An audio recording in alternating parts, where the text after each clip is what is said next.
Uh-huh.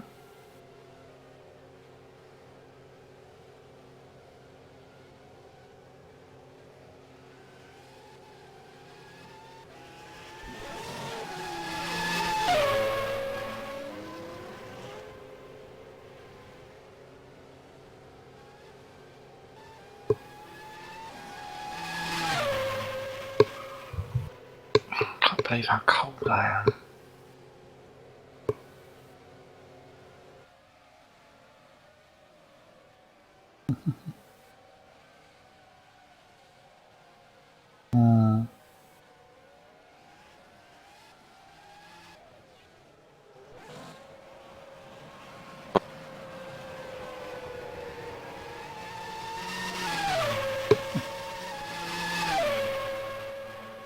Yay.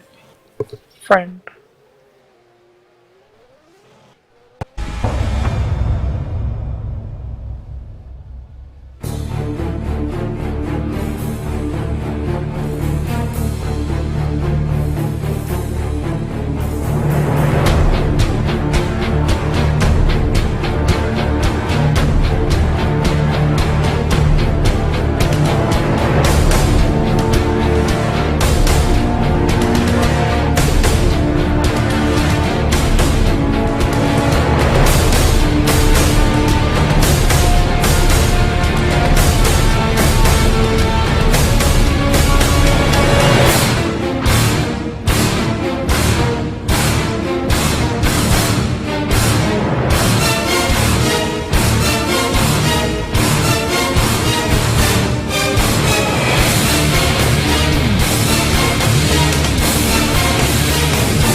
Good evening, everybody, and welcome to GPVWC's broadcast of the Super League event this evening here at the A1 ring, or the Red Bull ring, if you're up to date these days. Tonight's high-octane action of 71 laps around this tricky little circuit, which kind of belays a mini challenge underneath its 7-cornered selection of goodies. Thank you for joining us today. My name's Simon Smith, and as ever, I'm never doing this alone. We've also got in the commentary box as qualifying gets underway, Ollie Woods. Good evening. Hello, hello, hello. How are you doing, soldier? Yeah, not so bad, not so bad. Just easing it very quickly, and I'm here to join you. I'm looking forward to it. It should be a really good race today. Should do indeed. Don't get any indigestion, and if you do, cover your mouth on the broadcast because you don't want crumbs flying through the speakers at all of our peoples. Don't worry. I've got a funny story about that, but maybe not on the air. We've also got, as ever, Simon Marush, who is our cameraman extraordinaire behind the scenes, giving you all of the pixelated gorge that is on the screens today. Now, we're just into the second minute of qualification, and most of the drivers have popped out onto track to get going. We've currently got Lee Morris out on track for Nord Zone Racing, just crossing the line to kickstart his first lap of anger.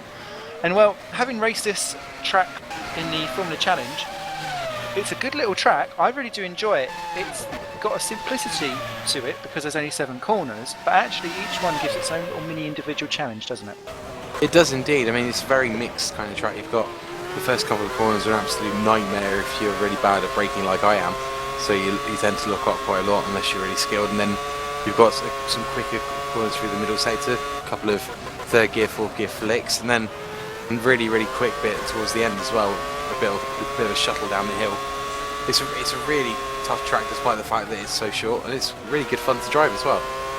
Absolutely, I've proper enjoyed it. Reminded me of a little bit of a roller coaster as Lee Morris gets a little bit wiggly between 4 and 5 and runs out a wee bit wide, which won't do him well. Tom Vandervoort currently is in provisional pole position for Nijo Racing, a 108.6 dead, ahead of which has now just been beat by Ruud Heasterbeek, his teammate, by 0.3 of a second. Morris jumping over the final curve and running out a smidgy bit wide.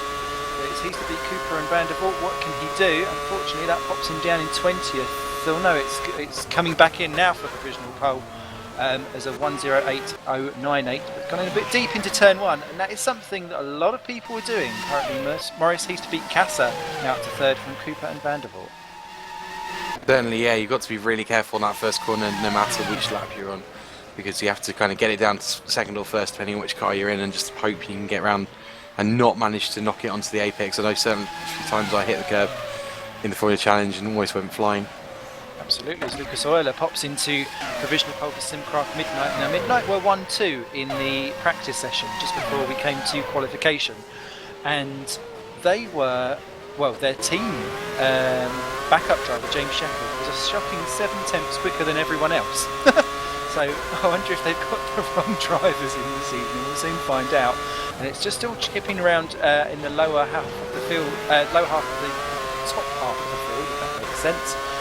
Toika's just gone 10, Muscat 11 and Clip 12, as Alex Cooper joins his teammate up for provisional pole, dipping into the 1:07.527 mark. The time's really tumbling fast, obviously a very short lap, and that will come difference, I think, when you come into actually the race itself. We've just heard that Lucas Euler is on primes as opposed to everyone else who's out on the options. If you can see, he's on the yellow rimmed tyres, Cooper's on the red.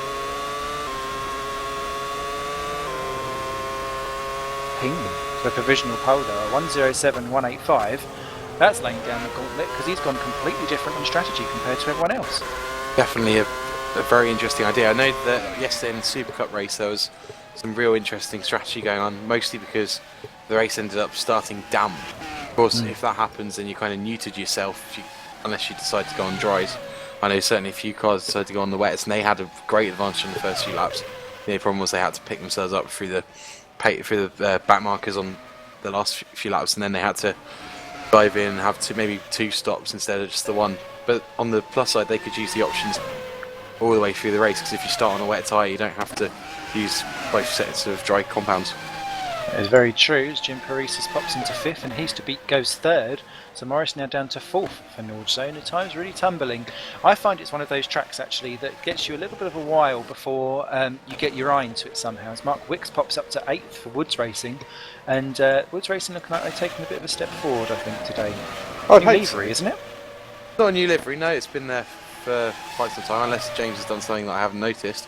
The only thing is we've got a few upgrades, so there's a few new bits, so it makes it look a bit shiny and new. Maybe that's the mini gleam off it. So I currently run down the order with 8 minutes 40 seconds to go. It's Lucas Euler currently on provisional pole with a 1:07.185, and he's looking like he's challenging it again. Cooper's 2nd, also out on a rage on a 1:07.366, ahead of Ruud Heasterbeek for Nijo, Lee Morris for Nordzone, Jim Paresis for Torrent, who's just gone out on a warm-up lap, Tom Vandervoort, who's just exiting the pits for Nijo in 6th, ahead of Peter Casa, Mark Wicks, Lewis Brittany Redshaw in 9 for Hawkeye, and David Gaspers rounding out the top 10. Currently the whole field so far, the top 23 drivers at least, covered by just 3.9 seconds. Still a couple of drivers yet to pop in a time. Mark Stanton for Constant, Dave Carr-Smith for Nordstone's just going out on his lap, and he's just spun it coming out of turn 1, so that won't do very well down in P27. Mark Fuller has binned on his lap as well, so he's not put in a time either. So ST Racing, their season really hasn't gone to plan from the very beginning, and it's still looking like a wee bit of a struggle so far. Yeah, they've had a bit of a tough few first races, so they had all sorts of issues with drivers over the testing period, where they had about 3 different extra drivers taking part, but they seem to have stabilised that now. It's just a question if they've got enough R&D there to be able to push for the further up the grid. Well, good luck to them. There's Dixon's a wee bit behind Kieran Ryan, and then everyone else is pretty much within 3 seconds apart from Philip Cullen, who's just a smidgeroo outside it. Let's see who's out there turning a wheel in anger, because there's a few people I think who have yet to show their real trump card. Any particular surprises for you so far, Ollie? Not really. I mean, it's almost surprising to see Midnight on a 1-2, given the fact that they've not really featured in the first 2 races. But then again, you know what they're like with upgrades. They've probably got about 20 million new ones for this race. In fact, they're up to 53 upgrades now, which is a scary, scary amount. I think that's more than they had the entire season last year. I think Mark Wicks in 9th is doing a great job, as is Team Toyka in 8th. I would say that, of course, but given that we've been in kind of 13th, 14th for the last few races, that's quite a good effort. Absolutely. Miles Dixon's just had a really embarrassing moment, binning it coming out of the pits into the pit lane wall. So that's really not going to improve his day at all. I think he'd lost a wheel or at least a front wing there. Dave Carr-Smith completed that lap with a spin on and is down in P24, 16 seconds off of pole. And he's not had quite the clearest lap from traffic so far. He had Mark Wicks coming out of the pits, but he kept well out of the way. He should put up a benchmark time for the Nordstone driver and should lift him out from the current 24th position of the 26 drivers so far. Who was that just moving up the field? That was Kieran Ryan going into 18th for Phoenix and putting himself just 2.8 behind. Immediately eclipsed by Mark Johnston for Kerno, who's just gone 2 tenths faster and yoinked his 18th away. Adam Rouse, I don't think I've seen him out on the track so far for Halcyon. Is this his first race? Or has he just been secret squirrel? He's been there, he's just not been as far up the grid as we've expected. He's been kind of dealing near the back. I think he has a few problems at the last race where he got into trouble and he ended up, I think it's 13th in Malaysia. Adam Rouse being sneaky like a mouse. Ah yes, he's swept in the championship, don't mind me. I think he's just a little bit under my radar. Carr-Smith went into 8th there, 1.4 seconds off the pace, so he's obviously warming something up. Definitely some Midnight Motorsports, 1-2 at the moment, half a second clear of Peasterbeek, who's in a comfy 3rd, and only Lee Morris is within a second of Lucas Euler's time. And if that was done, as we believe on the primes, that is absolutely stunning pace, and I think that will mean everyone will have to watch out for the future as we approach the final 5 minutes to go. Maybe he's switched over now, but yeah, he's turned into options now, definitely. So I wonder if he's going to ping something through. What's roughly the difference, would you say, between the primes and the options round here? I wouldn't be sure, to be honest. I haven't really had a go on them. I think you're probably looking at a decent gap of probably about half a second at the least. You have to ask someone that's actually been on them, like our cameraman. I don't know if he's listening, but we'll certainly see as the race goes on how big the gap is.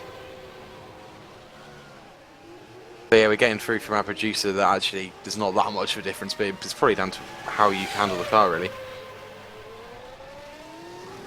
Okay, well, I think it's going to be something that we're definitely going to deal with, and I think because compared to the way how the previous 2 rounds have gone, this round is going to be over in a much quicker period of time, so maybe the difference, I suppose, overall is going to be a little bit shortened indeed as well, because there's going to be less track time. Well, we'll see what happens. Sorry. No, go for it. So I think probably the coldness of the track. Remember, we're looking at kind of temperatures between 5 and -6 here.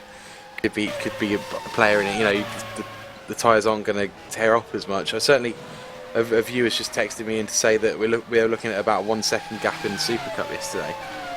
I think, to be honest with you, it's going to be less about tyre degradation today and probably more about whether you can keep them at the right heat. To be honest with you.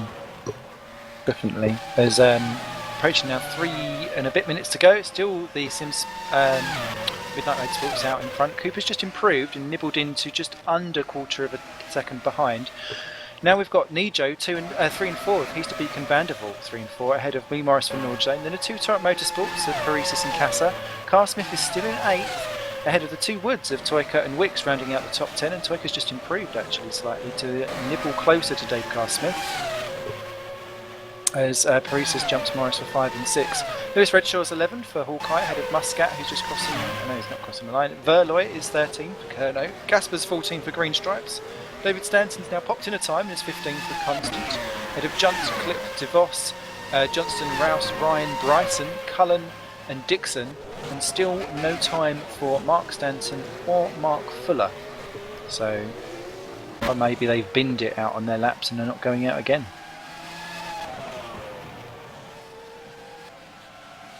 Yeah, I didn't actually see anything that the 2 Marks did. I'm not sure if there was an incident there. I've just seen Mark Wicks and Steve Ollie. Of course, Mark Wicks being Steve Ollie's team manager, but driving in the woods for this race. Just seen them gone off wide. I think it was turn 1 or 2. Not exactly the best thing you want to do with 2 minutes of the session remaining.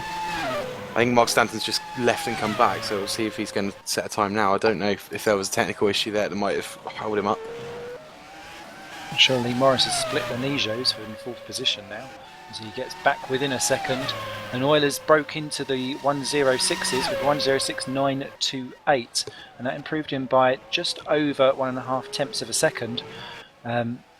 Looking suspiciously very, very good as Muscat moves up to 12th for Red Archer. Yeah, you wouldn't want to bet against the Midnights or the Norwegians here. It's going to be a really interesting race if Carl Smith can get some more pace in the car. I guess Norwegian may well have brought all their updates to the last race. I don't know exactly what their car looks like. It looks like they've got quite a few upgrades. It certainly looks like the same kind of stuff that we've got on our car, but we knew they had loads last time, didn't we? That is very, very true. Of course, there's always that peaking and troughing of GPVWC with all of the upgrade package that we have. It's something that's very unique to the league, and it's something that always brings that extra bit of dynamic when you're playing out a season as a whole season. You can't really get bored because you've always got this background mini game in a way that's going on that keeps everything fresh and original while they're just getting out of the way of everyone. Easter Beak goes round him on a big old hot lap, but he's quite comfy in third at the moment. And things just settling out. Lewis Redshaw split the Woods Racing guys and he's gone 10th, so Brittany in the top 10. Been a while since we've had one of those, surely. Definitely, yeah. It was good to see Lewis doing well there. He might have a flop of blonde hair, and I might have called in a big burly person in the Race of Champions, which I never hear the end of now. But he's doing a good job. He's up to 9th. Yep, doing really well. Lee Morris is in the pits. Looks like he's given up qualifying for the day. Guess he would be aiming to get his laps in the race to be quicker. Absolutely, just 10 seconds left to go then before this qualifying session comes to an end. And there's still a few guys out there trying to have a go at some laps. Most drivers have done 10 or 11 or 12 laps. The exceptions to that are actually David Stanton and Dave Carr-Smith, who have done 8 and 9 respectively. Miles Dixon only done 4. That crash in the pits did remove his wheel and he's not been able to go back out again, so that curtailed his session. Tom Vandervoort was unable to leapfrog Lee Morris on his last lap, and he stays 5th currently for the moment. But Paresis and Carr-Smith and Casa are still out on hot laps. So let's see what they do as they come over the line. Casa looking particularly neat and tidy in the Torrent Motorsports. That car a little bit more up with the rest of them, so doing good, but he's unable to improve. What can Carr-Smith do? He does improve, but stays in 8th position.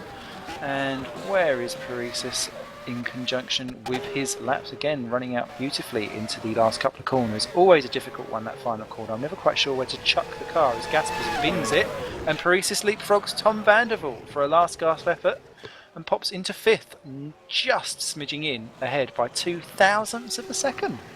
Blimey, you wouldn't want to kind of have that gap in front of you in real life, would you? It'd be mental. You'd probably have about an inch there, wouldn't you? Exactly. I'll tell you what, that's an inch can mean a lot in some things and not in others, but in sim racing that is absolute blink of the eye stuff. So Lucas Euler then it is that takes pole position here for the Austrian Grand Prix. Think of smoked sausage, Simon. And it's because I want to Schwarzenegger it all the way. So Euler does it with a 1-2 for Midnight Motorsports ahead of Alex Cooper. Ruud Heasterbeek goes third for Nijo ahead of Lee Morris, Jim Paresis and Tom Vandervoort. Petter Casa, Dave Carr-Smith, Lewis Redshaw and Teemu Toika for Woods Racing rounds out the top 10 of the 26 runners and riders that will be taking the start for this 71 lap Grand Prix. Now, for those of you that like your little stat happies, just so that you know exactly what's going on behind the scenes, damage is set to 75%. Everything is disallowed except for auto clutch, which is allowed. So you don't even have the slightest little bit of help when it comes to any kind of traction control or anti-brakes or anything like that. This is top-notch racing action. And of course, we've got this fantastic plugin that keeps everything guessing, even more than a what outfit is Gaga going to come out with next? I heard it was a Schnitzel one next, personally. Well, you say Schnitzel, I say Schnauzer. One or the other.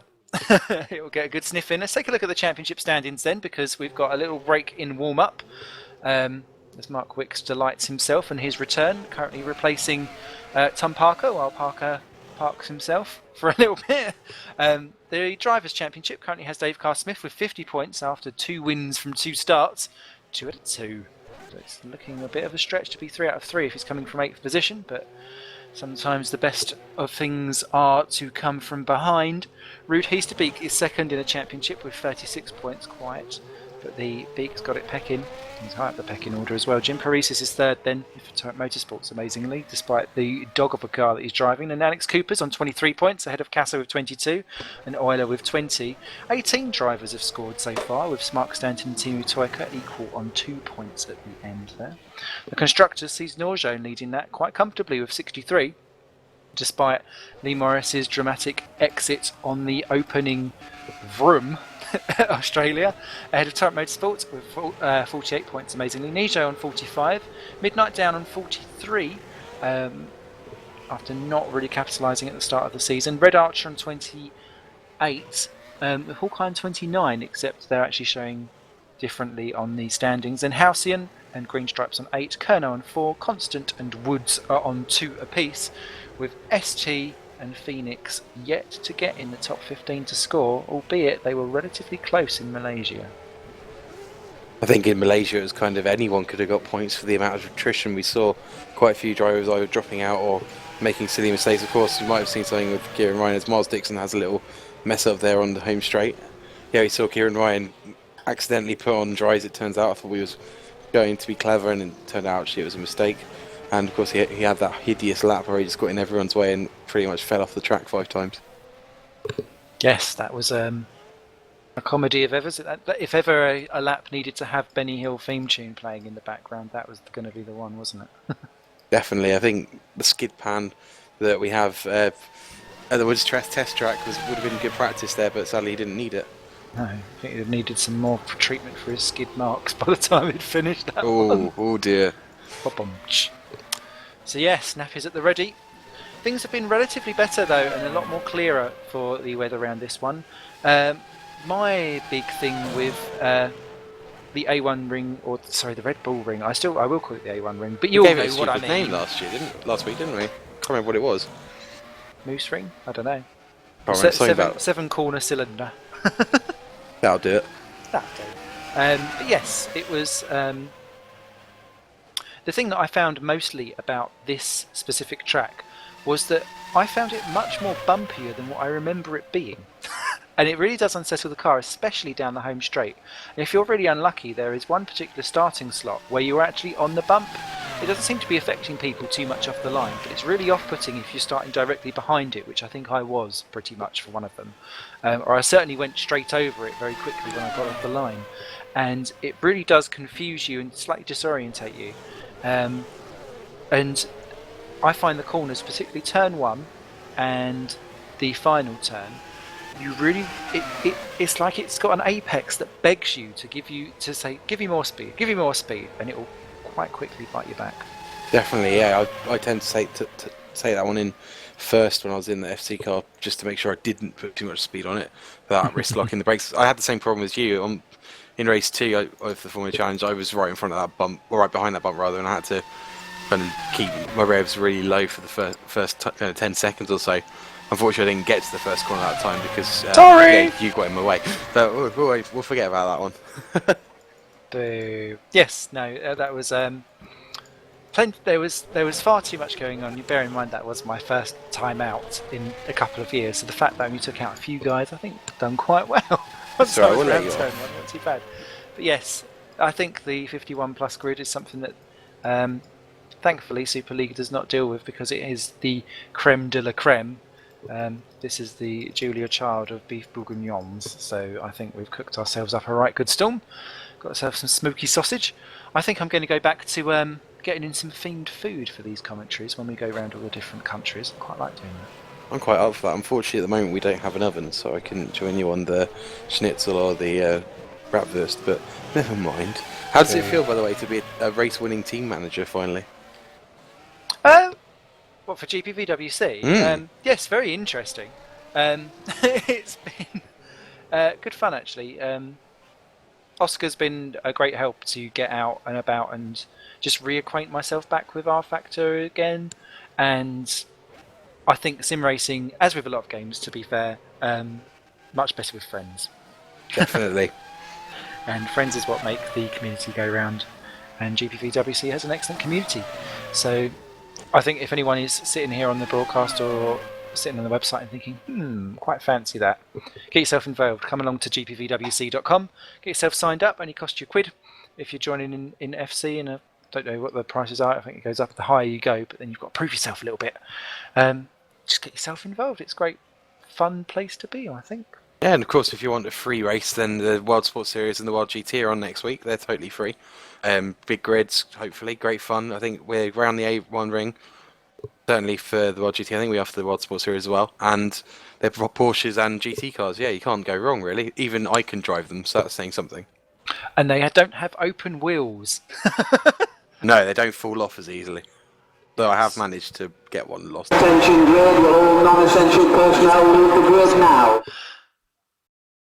And yeah, it is looking a wee bit damp as we chose to race. Certainly the track looks darker.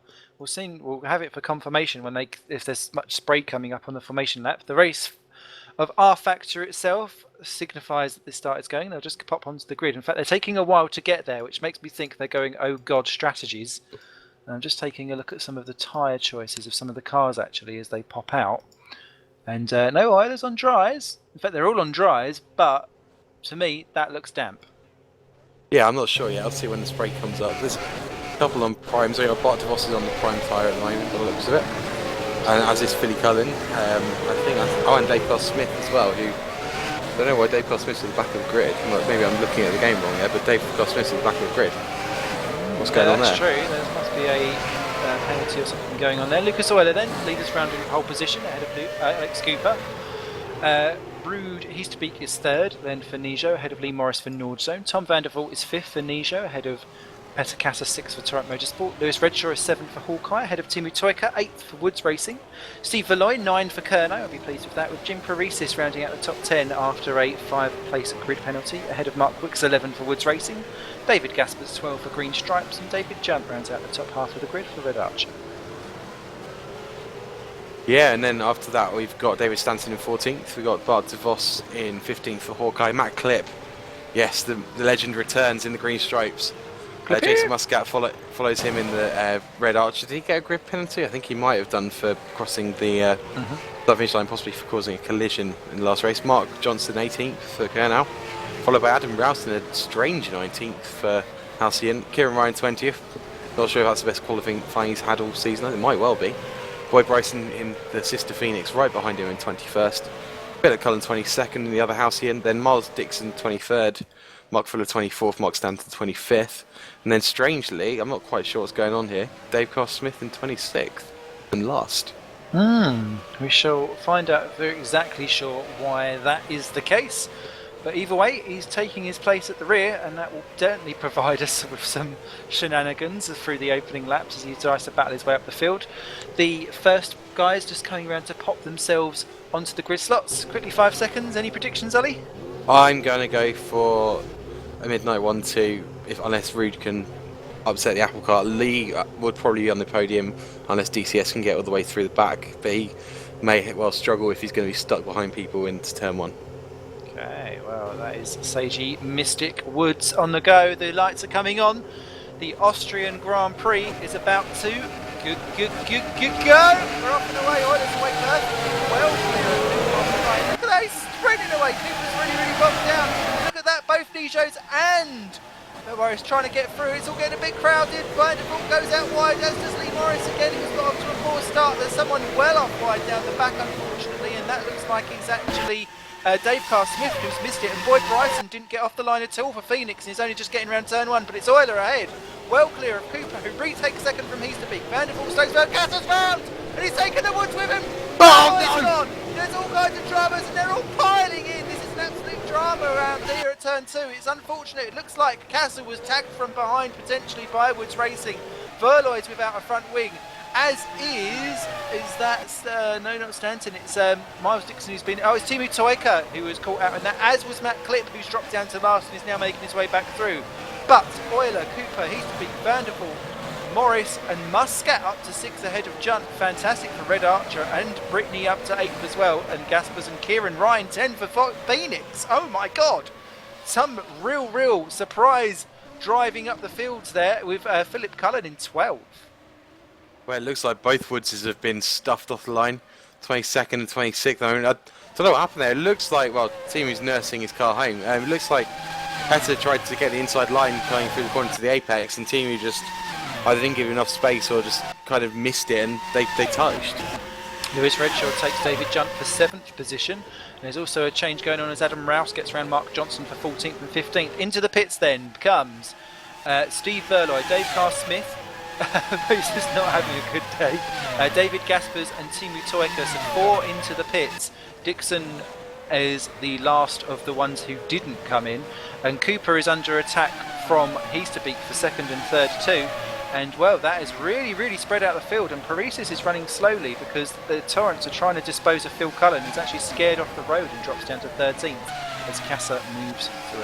Oh, and someone's off, that's Boyd Bryson. No, David Stanton, sorry, down in 21st, 22nd, who's just been put back on the track, and it looks like that was a chain reaction, judging by the replays that we've just been looking at, because it's Voiloy who hit Timu Toika, who hit Casa. So unfortunately, the concertina up into turn 2, proving very costly for several drivers out there. Yeah, just a bit. I told you that second corner was going to be tough for the back markers and for the middle grid, because of the amount of braking involved in them. And look at that, we've got a couple of victims claimed already. Bit of a topsy-turvy one, this one. Absolutely. 9th position, sorry, for Kieran Ryan. He's got Bart DeVos and Jim Paresis all over him. They were for 10, but DeVos got it all wrong down into turn 1, and Kieran Ryan up in an unprecedented 9th, and he's so close between him and Bart DeVos. Ryan hanging it on around the outside, and Jim Paresis is sitting there thinking, how do I get through? As a stop-go penalty is removed from Adam Rouse. Obviously, he had to take evasive action, and a penalty was given to him. Paresis trying to have a go at DeVos, but actually Kieran Ryan doing a stunning job for Phoenix F1, a team that's yet to score in the opening 2 rounds and has really struggled to look like troubling the schoolmen. Suddenly, this is prime, poised position, and Kieran Ryan's got a reputation for being a driver you've really got to watch for when you get round, and putting him up in front of people, that's going to be one of the best chances he's got. And look at it, it's starting to stack as DeVos and Paresis is going to they're just trying to pick exactly where to go. What's the best places to go for around here? I'd probably say into the second corner, although it didn't really work for the other guys in lap 1 did it, but they've got a big braking zone, so plenty of room to get through.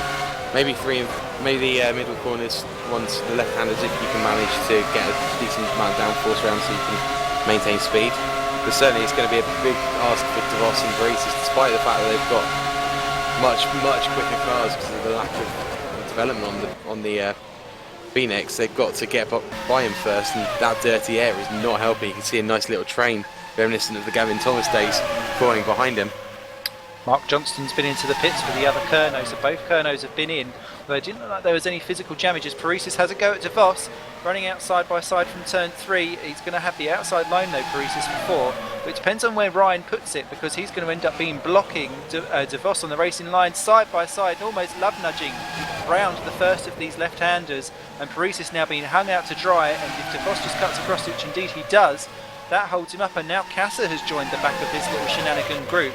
And suddenly Kieran Ryan can breathe a sigh of relief for a couple of corners and just refocus on himself. Behind these 3 seconds is Phil Cullen in 13th, ahead of Mark Stanton 14, and Adam Rouse 15. So some really unlikely lads up in the points paying positions. This is the closest battle out on track currently at the moment, although Clip and Stanton for 20 and 21 aren't too far off each other either. But still up front is Euler, Cooper, Heasterbeek, Vanderbilt, Morris, Muscat, Redshaw, Junt, Ryan and DeVos. This 9, 10, 11, 12 battle that you're watching, and this looks like DeVos is going to have another steaming through this time. Is Ryan going to hold the door? No, he gives him plenty of room this time. DeVos hangs him out to dry and cuts off the racing line, says thank you very much, and that's going to allow Paresis through. Indeed it is. Ryan there, just not quite the momentum off of turn 2. He's going to have a stab down at turn 3. No, Paresis has got the inside line cover, and that's those two. If they can just get enough of a gap away, then Paresis and DeVos are clear. Now it's up to Casa to find a way through. Yeah, really good defensive driving there for Paresis once he got the move on. I wonder if there's a bit of a multi-21 situation there with Casa and Paresis. Of course, that being, looks like Casa's car might have some damage on it though, that's why he's falling behind a little bit. Matt Clip's just been overtaken by David Stanton. It looks as if Matt Clip is actually being very passive with his thingies, because he's also lost a place to Miles Dixon as well, so I wonder if he's in trouble. as 3 seconds the gap then between Euler and Cooper. Cooper is dragging He's to beat with him, but those three are in a class of their own. Van der Voort is all on his own pretty... Oh no, he's got Morris fairly close behind, but he's just popped a lap on Timu Toika, who's out of the pits. Muscat and Redshaw for 6 and 7 are relatively close, with David Jump following behind. Paresis is behind, and Kieran Ryan's diving back through on DeVos, but he's gone in too heavy into 2, and DeVos does the old switcheroo and is back through, and that will allow Casa through too. Potentially Casa getting his little muzzling action in. This is going to be problems down to 3, but Ryan able to out-drag him. Casa trying to have a go. Oh, choppy on the old racing line. And giving no quarter there, Ryan, as I believe you said that was the first retirement there. Yeah, Mark Johnston's gone out. It says suspension failure was the actual kind of cause of death as such. I'm not sure if that was an accident or if he took himself out. I'm sure we'll be having people running through the footage to check that out now. Well, he did pit without any real lack of damage, so I wonder if he just had a knock and the car was tilting into the side and it's just made it very undrivable, and he's decided to park it. Not necessarily under safety grounds, but just because it makes it easier. Redshaw and Muscat for 6 and 7. Lewis Redshaw is right up on the back of Jason Muscat. Red Archer versus Hawkeye, and he's pulling out to have a move down into turn 2. And Muscat gives him all the world and a little bit more. My goodness me, I could have fit my nan in there sideways, but he's able to get a good run out from turn 2 and have the inside line for turn 3, and this one could run and run. Very, very similar on pace, and Muscat just retakes the position on a good old switcheroo, but that's going to allow Redshaw to have a dive back through and have the inside line for the next corner. Fantastic, clean, beautiful racing by these two. No quarters particularly given, as they're starting to really inch closer. Oh my goodness me, nearly touching between 4 and 5. Muscat holds the line, but Redshaw trying every which way but loose to have a go. You can have half a go down into turn 6, but it's the fastest corner pretty much on the track in terms of overtaking, and there's really only one line on the way out, so it makes it very difficult. And Muscat holds it for the time being, 17 seconds off the leaders. Yeah, he's doing really well here to manage to keep him behind. We saw Muscat and Malaysia had a little bit of an issue when trying to defend his line, so hopefully this time he won't make that mistake again. Certainly you expect in the Super League to have the cream of the crop with the overtaking. That's why we haven't had quite the amount of incidents that we've seen in recent races around here. Adam Rouse has got past Mark Stanton, and Mark Stanton's gone off. He broke on the grass. How Maldonado of you. As he comes into turn 1, that's dropped him down. Go through goes Mark Fuller, through goes Boyd Price, and he rejoins in 18th position, just ahead of Dave Carr-Smith. And at exactly the same time, DeVos and Casa side by side for 10 and 11. Casa having a move on the Hawkeye, not quite getting it done. He's gone in for a second toe. Is he going to try and dive through? Yes, he does. DeVos gives him plenty of room, not even trying to cut across the racing line like what Ryan was doing. But that gives him the inside line for this double left-hander. Oh, contact there though. You know what I was saying about cars being the cream of the crop here in the Super League? Somehow they both got their wheels facing the right way. DeVos keeps it covered. He gave such a wide line into turn 3 and then kind of went, nope, through 5 and 6. 4 and 5. Keeps it through 6 and into 7. This awkwardly apexed final corner, which gives you, well, it just cuts right in on you, doesn't it? Mark Stanton being overtaken by Dave Carr-Smith, 18th and 19th positions as well, and he takes that one quite nicely. He's 40 seconds off the leader though, so he won't be winning the third one so far. Euler, 4.0 seconds clear of Alex Cooper. Ruud Heespeak is third, who's a further 1.3 seconds behind. Then here comes Casa on DeVos for 10 and 11, and that's a bit more like it on DeVos, but DeVos, he's going to do a Casa back. He's coming out a little bit early there, as Miles Dixon has left the game, crashing out from lap 8 of 71, and he's looked like he's been attempting to do that really since qualification when he couldn't quite make it out of the pit lane. So unfortunate end to the ST driver's day. Yeah, it looks like he had an incident. I don't know really, it looks like just coming out of the corner in fact on turn 2 I think that is. Don't know if he had a nudge, but he just lost the rear anti-tank slapper and did a Maldonado, as you say. Well, everyone wants to do a pastor. Maybe you should all start investing in buying anti-pasty. Or anti-pastor, rather.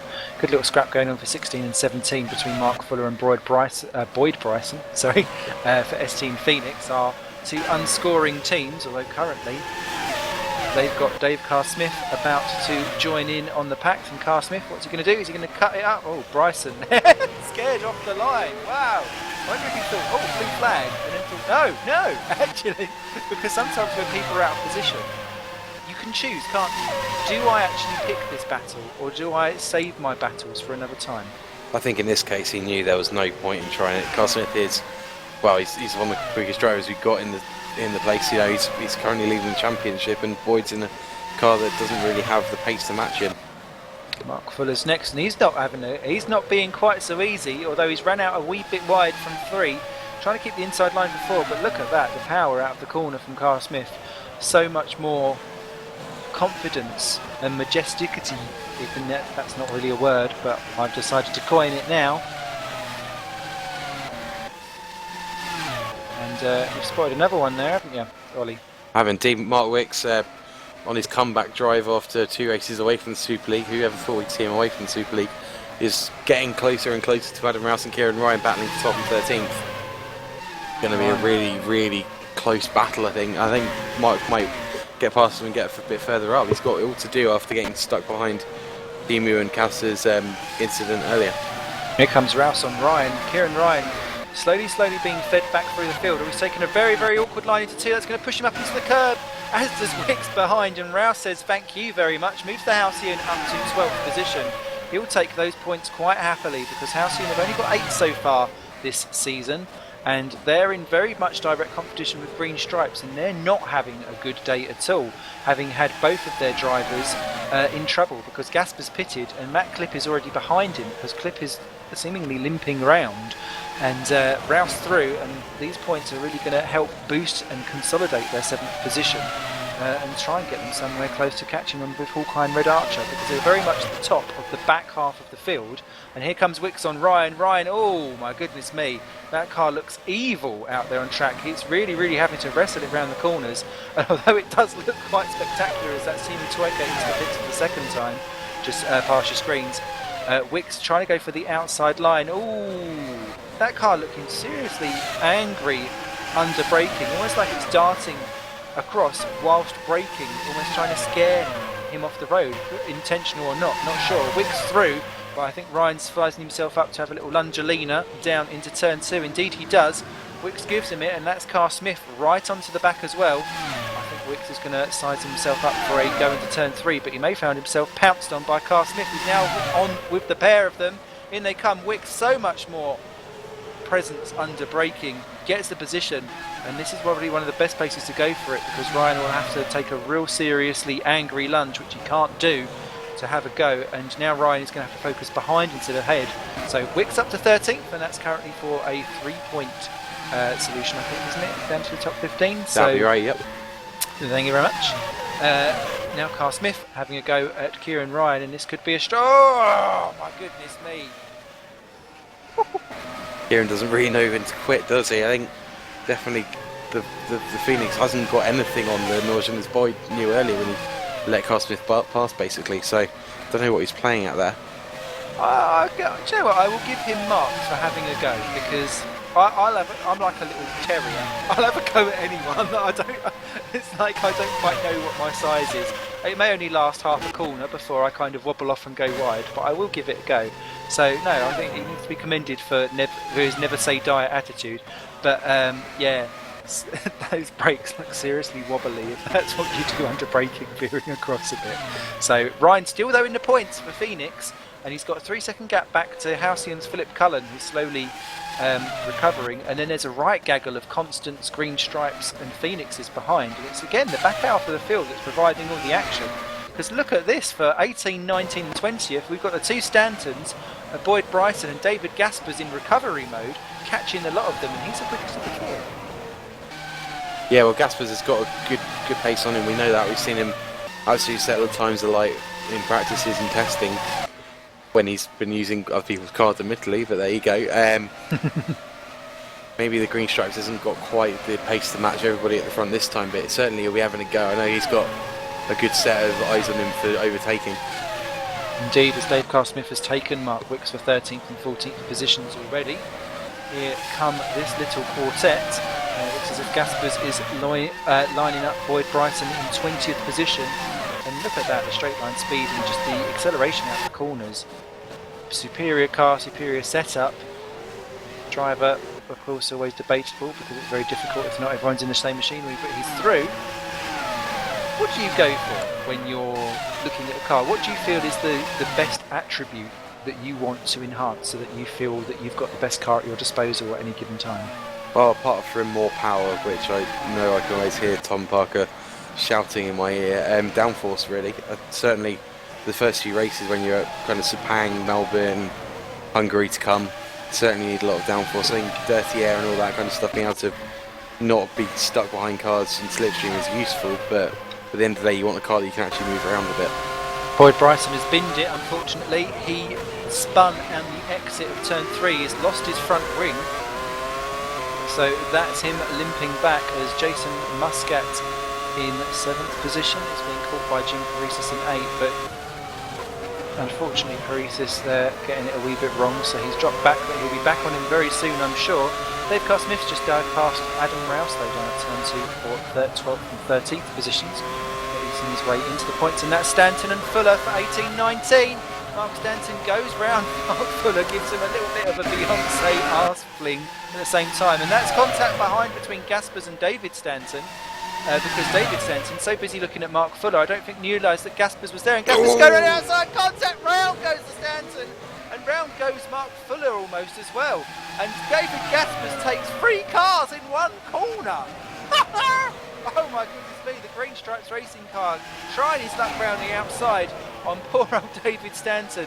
He gets a little mini whack, round he goes, and with Mark Stanton and Mark Fuller, the two Marks, almost Mark brother-ish, giving a little bit of rub, and as racing poor out of that corner, Gaspers adds a lot of them and goes from 20th to 17th in one fell swoop. Nearly bins it out of the final turn, and that's Philip Cullen in 16th for a stock lap 16.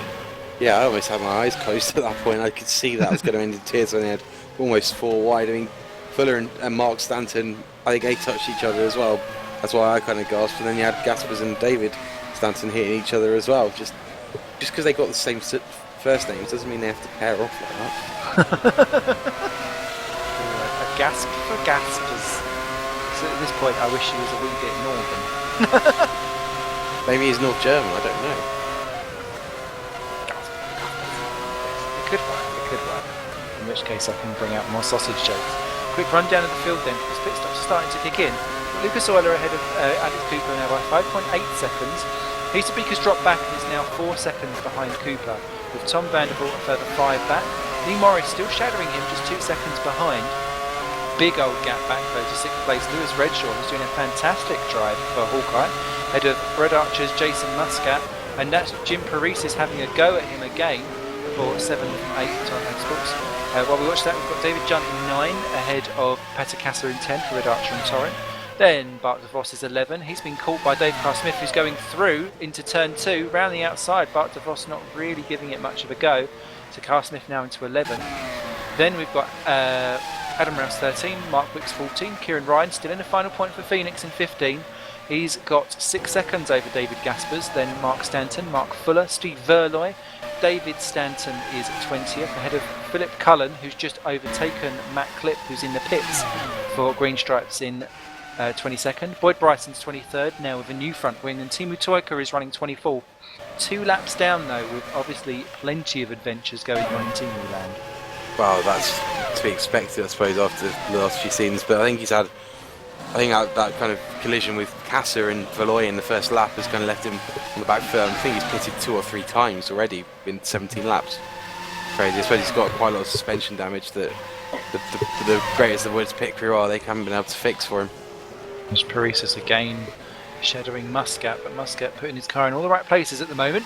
And this is all helping Lewis Redshaw because he's now pulled 2 seconds away. But I think Paresis is going to have a go now down to turn 3 because Muscat, keeping beautifully on the racing line, goes in a bit deep, but that's a very triangular apex that he's giving that a go on, and Paresis dives through into 7th. Another good move there by our favourite Greek hummus man.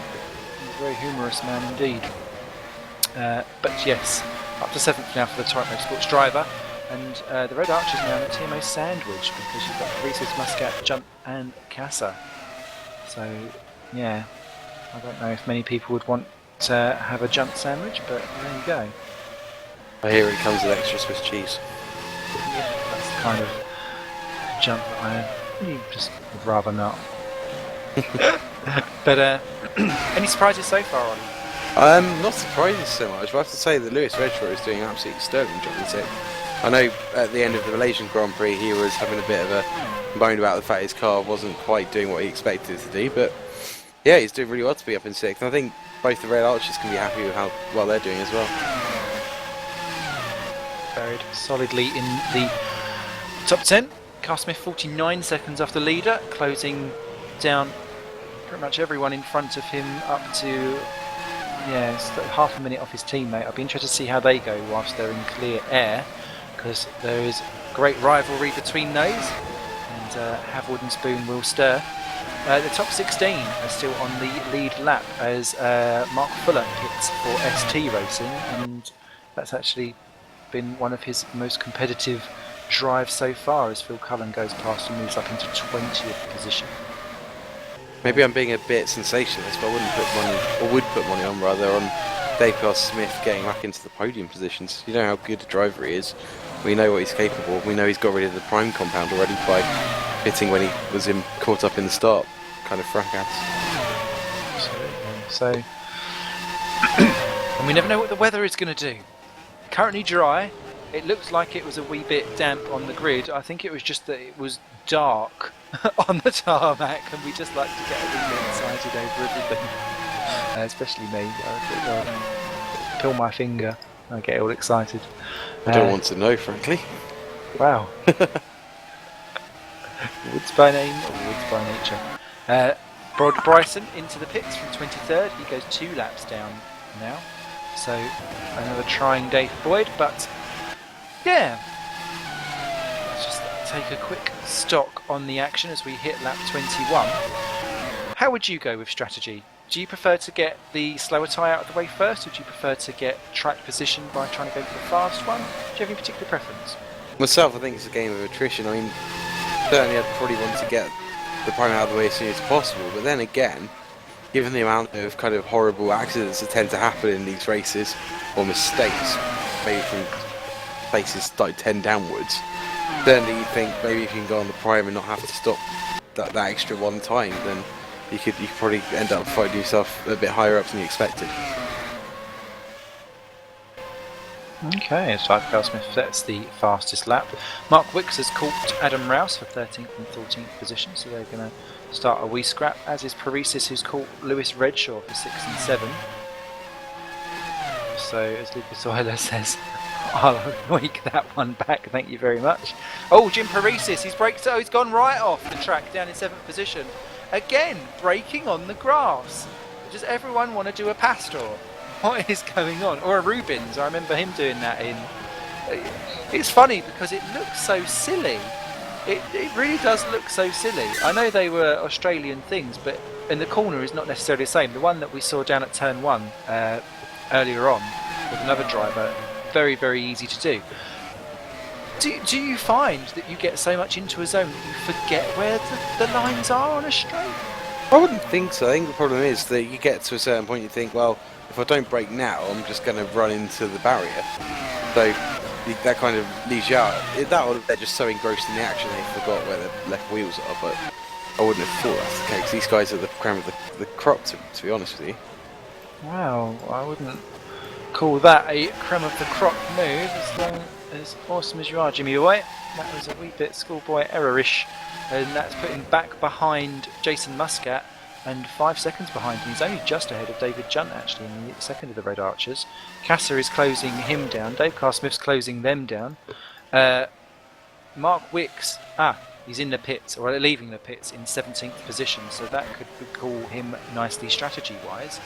And Lee Morris has actually caught up to Tom Vandervoort slightly. The gap between them under a second for the first time this race, and Wicks has just rejoined right ahead of them. So I'll keep a mini eye on that too. So things starting to develop for section 2 of this race.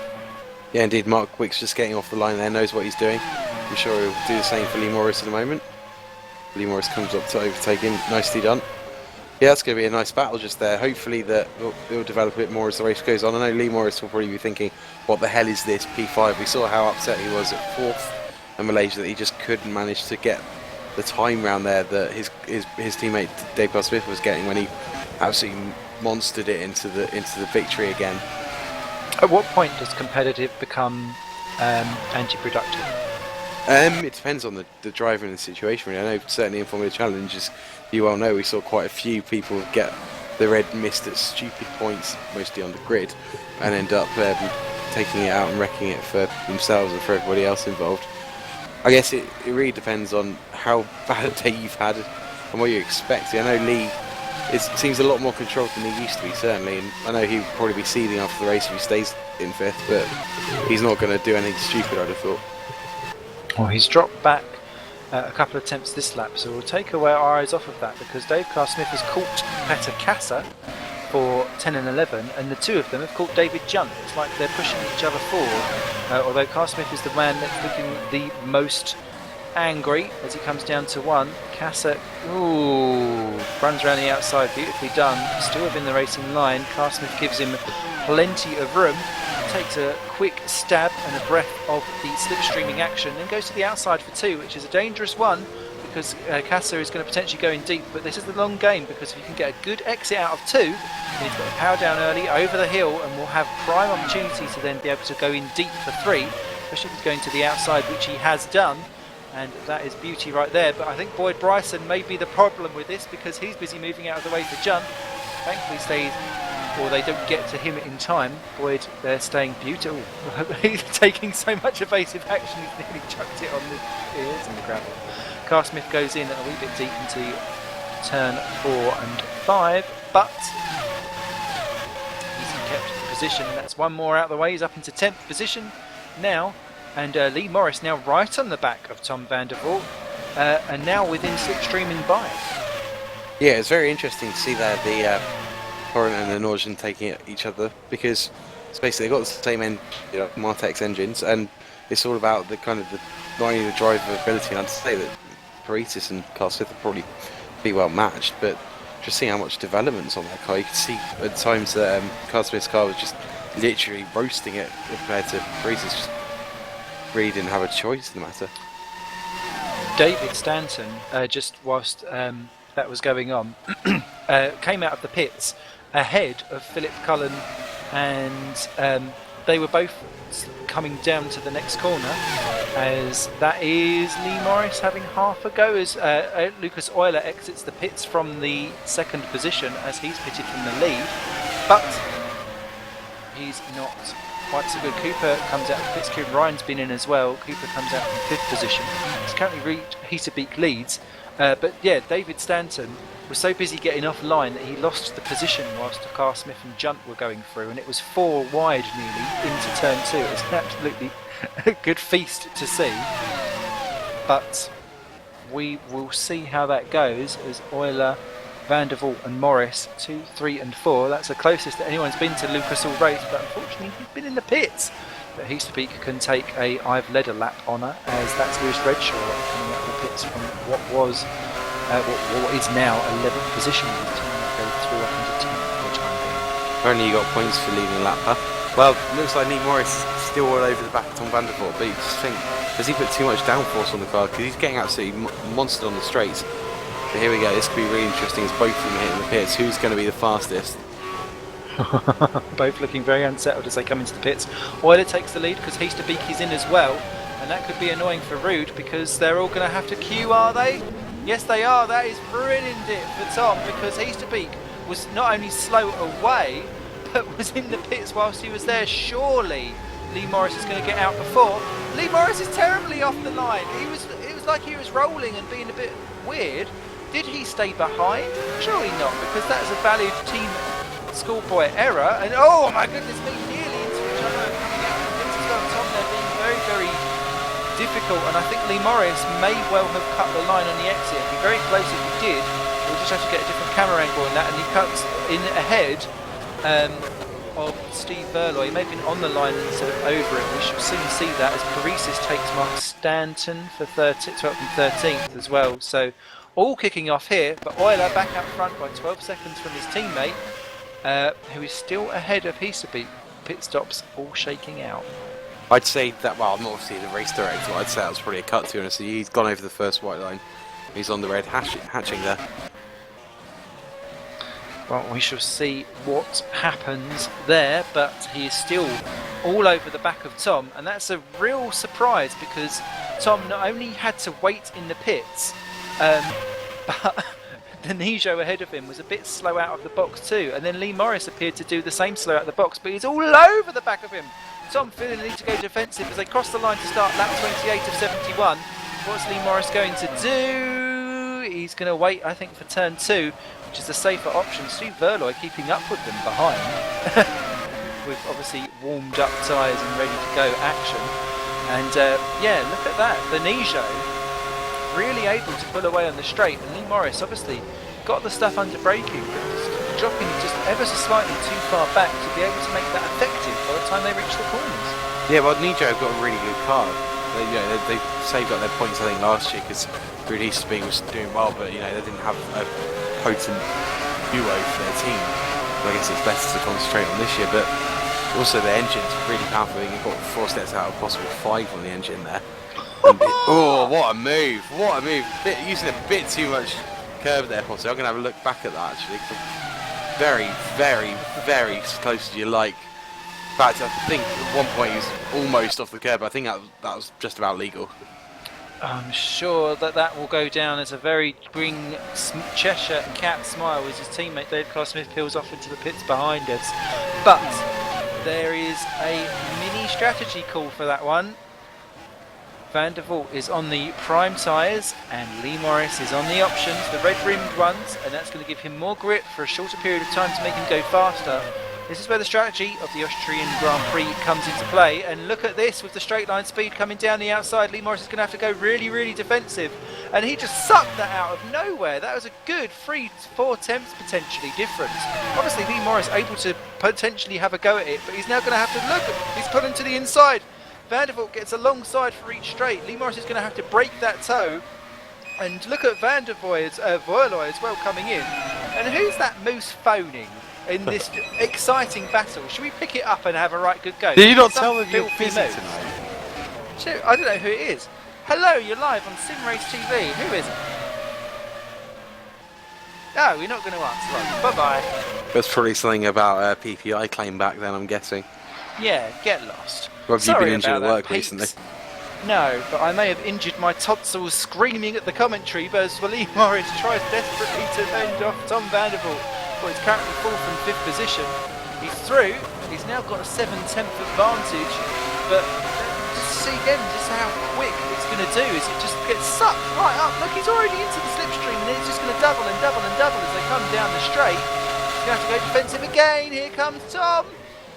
Oh, he's in deep. He's in deep, and now, look, this is going to be the problem because now Tom's going to have much better traction out of turn 2 because Morris had to go in deep. Now he's got the inside line for the next tournament. Yoinkaroo, back through you go. And Tom goes out. Oh, look at Lee trying desperately to hang on around the outside. It's going to be absolutely nuts as they come to the next corner. Look at the way how it's just swinging and towing and throwing between the two. Steve Verloy is just loving it behind, but he'd love to unlap himself with all of this. And wow. What do you do with this as Boyd Bryson retires from the Grand Prix with what looks like a connection issue there for the Phoenix team? That's a shame. He wasn't doing very well in terms of position, but I'm sure every little bit of experience in the Super League helps, and this is such a good battle. I guess you've got 2 very different cars here. You've got Morris, who has got that downforce through the middle turns 4 and 5 to just pull away in when you need the speed to get through. Oh, he's taken that beautifully on the first corner, but it looks like Verloy's going to have it. Oh, not Verloy, sorry, Van der Vault even. Oh, this is so close. I wouldn't ever want to call it. Doesn't it perfectly illustrate, though, the nuances on the cars for GPVWC? And look at Lee Morris, he just comes steaming through because he's got a car that is much, much better set up to deliver on the old brakes, etc. But look at the way Alanijo just goes yoink down the straight, either by setup or by car preference and difference. It's really, really a fascinating thing to watch. And now you can see there's a front wing, I think, on the track there, so that's going to be problems for somebody. And it's Sam Vandervoort that goes back up into fourth. I'm sure they'd hoped that Verlooy wasn't there. And who's that getting out of the way? That's a Woods racing car, and it's Mark Wicks who's lost his front wing there. And Morris and Vandervoort touching again. So close. Verlooy's like, can you let me through, guys? And there he goes to the inside again. This one is going to run and run and run. And look at Morris. You can get spat off on that outside curb and that one as well if you've not got your car set up perfectly. And just one tiny mistake and it all goes wrong. Muscat, Redshaw and Carl Smith are battling, but not quite as closely behind as Vandervoort goes again through. My goodness me, if I was to have pound seats out there on track at the minute, I'd be sitting atop Steve Verlooy's car, just chuckling away. Yeah, he'd probably weigh him down in downforce stakes. Like, Tom Vandervoort. Let me try and get my teeth in. Sorry, Tom Vandervoort's a blooming good driver. We know how good Lee Morris is, but look at the guys. I guess this track's really the anomaly in terms of the start of the season. So we've got so many downforce tracks, and then we suddenly have this track that is mostly straights with a few corners looped in for good measure. And that's exactly what Vandervoort's car seems to be set up for. Whereas Morris's car, we know, absolutely kind of pwned everybody horrid at the downforce tracks like Malaysia. Absolutely. David Gasper's just as overtaken Adam Rouse for 13th and 14th off your screens as this continues to run and run. Now these two are coming up to Kieran Ryan, who is busy battling away with Mark Stanton, and Steve Verlooy is actually the one that's going to come up and try and get them. So now they're going to end up in someone else's big old bristly battle. That's going to make two very distinct battles going on at exactly the same time, and I'm going to be fascinated to see how we get through that. Yeah, you wouldn't want to be right at the same time, would you? 4-way, we've seen already it's gone hideously wrong, and they just have to hope that they don't get involved in it. Well, that's the best stab so far for Lee Morris. Here's Kieran Ryan and Mark Stanton. Let's see if they're going to be helpful or hindrances for one of the drivers. But here comes Tommy. He knows if he can try and stab it through, because if Lee Morris can just try and get some kind of clearance through these back markers, it breaks the toe and it might give him just enough of an advantage to then maybe put his stuff to good use and pull away, as there's a change of position going on. That's Peter Casa, which has dropped behind. Dave Carl Smith has passed Lewis Redshaw for 7th and 8th positions off your screens. And there we go. Lee Morris has got past the Kieran Ryan, and that is looking to me like potentially a second-ish. And if you can just get through, Mark Stanton is running out so wide. That could well be enough. Let's just see what it is as they cross the line. It's still 7/10. That's going to be dependent on how Stanton. Now he gets well out of the way, and that keeps that little trio as a scrap going on. That I think Steve Verlooy will absolutely lap up, because he's quite clearly going faster. And you can see actually Steve Verlooy has got round Kieran Ryan. He's going past Mark Stanton in the background. And is that going to get him 2 places and 2 corners? Not quite. Verlooy battling with Mark Stanton. That's over the final points paying position. Keep an eye on that one just in the background, and you can see immediately they're all now busy battling each other. They drop off this leading role as Verlooy does indeed take Mark Stanton for 15th position. Wow, we've seen these guys have had previous earlier in the incident with the 4 cars, and also Verlooy and Kassa and Timu Toika. But this time it's a lot closer, but a lot less accidental, shall we say. So let's take stock just whilst they're not at each other's throats for the time being. Lucas Euler then still leads by 12 seconds from teammate Alex Cooper for a midnight 1-2. Third is Ruud Heesterbeek, very much on his own ahead of Lee Morris, who is now pulled clear by 1.3 seconds now that he's lost Tom's toe. Tom now down to 5th for Nijo. Jason Muscat is in 6th, but he's got Dave Carl Smith sizing him up down into the turn 6 for Red Archer versus Nordjone. Now the gap between the two Nordjones before all that kicked off, with the pit stops potentially, was 30 seconds. It's now down to 20 with all of that, and there you can see they're getting their way through traffic, and Muscat slightly wrong-footed whilst they go around Phil Cullen. And up to 6th goes Dave Carl Smith, down to 7 goes Muscat. Lewis Redshaw is 8th, Jim Paresis, last unlapped runner, is 9. Then 1 lap down is David Junt, Peter Casa, Bart de Vos. David Gaspers, Adam Rouse, Steve Verlooy, who's got clear of Mark Stanton, and Verlooy's the last of the playing positions. Then Mark Stanton 16, Kieran Ryan down to 17th. It's looking so good for Phoenix for points, but not quite now. Matt Clippin 18, who is now coming back up the field after what was a really poor first set of tyres with damaged car probably. Mark Fuller is 19. Phil Cullen is 20th and he's just about to go 2 laps down. But he is busy battling with Mark Fuller and nearly actually let him through, as if I think he thought he was being lapped. But Phil Cullen now up to 19th, and that's Adam Rouse in the pits as well. 2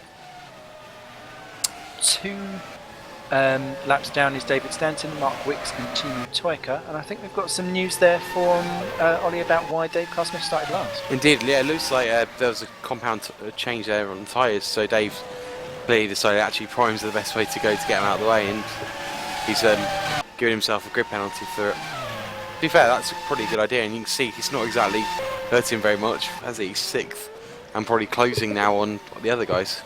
Oh yeah, I mean, when you think you qualified 8th, and there was a certain field spread where you had a certain amount of cars that seemed to be clear of the rest of the field. I suppose he knew that if he'd go for that kind of thing, he could just get back up to kind of where he was, and if he's careful enough and can stay out of trouble, because the only way was up. As we hit half distance, he's already back in 6th position, so it's a good little gaggle to play as Muscat and Redshaw resume their little squabble fest. Redshaw lost out obviously in the pit stops, wasn't it, because he was ahead before the stops. Yeah, he was looking good. I don't know if he's got damage on the car or anything, but it's not quite working out for him this time. Certainly he's Austrian compound, so he should be doing pretty decently. So it would be taken as salt that Brittany would be damaged given that name.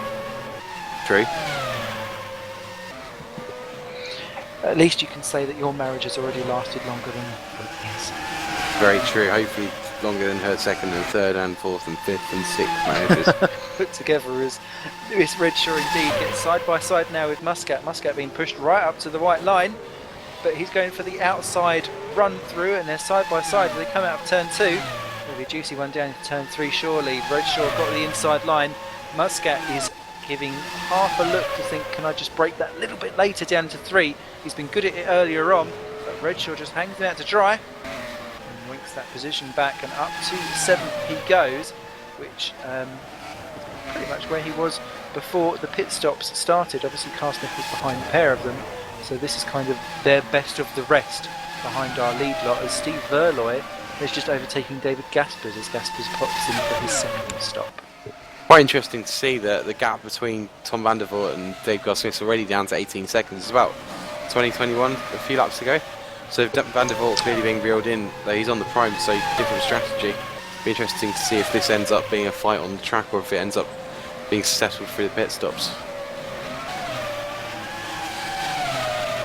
How do you coordinate your team when you've got 2 drivers on very different strategies and they're going to cross paths at some point? Do you orchestrate team orders? Do you multi-21 it?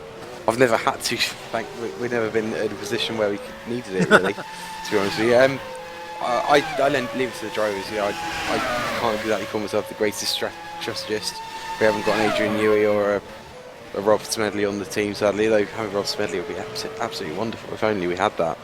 But yeah, we just let the boys decide. As long as they don't clash on laps, then it's the main thing. If they don't end up being backed up in the pit lane, don't really want that. I want a Rob Smedley plug-in for my spotter. Whereas Muscat was having a right good go back at Redshaw. That one's not done by a long shot. If Muscat can just regather up that pace, because he was hassling and hustling Lewis Redshaw down into turn 3. They were side by side, nearly rubbing wheels, but cautiously, or carefully rather, managed to make it through as they pop a lap on Kieran Ryan. Yeah, nicely through there. Kieran not really yielding particularly. I don't think that's in his nature though, is it? Yield? Who needs yield when you've got sealed the deal? Who needs to yield when you got swag? Actually, it was a little bit better there. Let Muscat through pretty nicely. I'm not sure that painting a multicoloured sick on your car. I can't really comment on liveries. I did say that livery is quite cool because it does remind me of exactly how I'd imagine a blind person in front of the sun would look. To be fair, your purple and yellow thing reminds me of, I don't know, a kind of psychedelic drug-fueled episode. Maybe Mr. Blobby, yeah, Simon interjects. My livery is like a snail party going on in your mouth and everyone is invited. That would be horrific. Just add a bit of salt and have a nice little explosion. That brings back memories of me. Yes, there is. There is actually. It's called Snail. I don't know if it's actually called Snail, is it? But there is an animated movie that is coming out. No, it's called Turbo. Because I posted it on the Backline Brigade team page about a year ago. That it looks awesome. That is my life. It's my biopic. Who needs a Senna documentary when you've got Turbo? I suppose it's better than having Turbo Tasker, his name is, out of Wreck-It Ralph as your life story. That is true. They should bring back fully animated update of Wacky Races.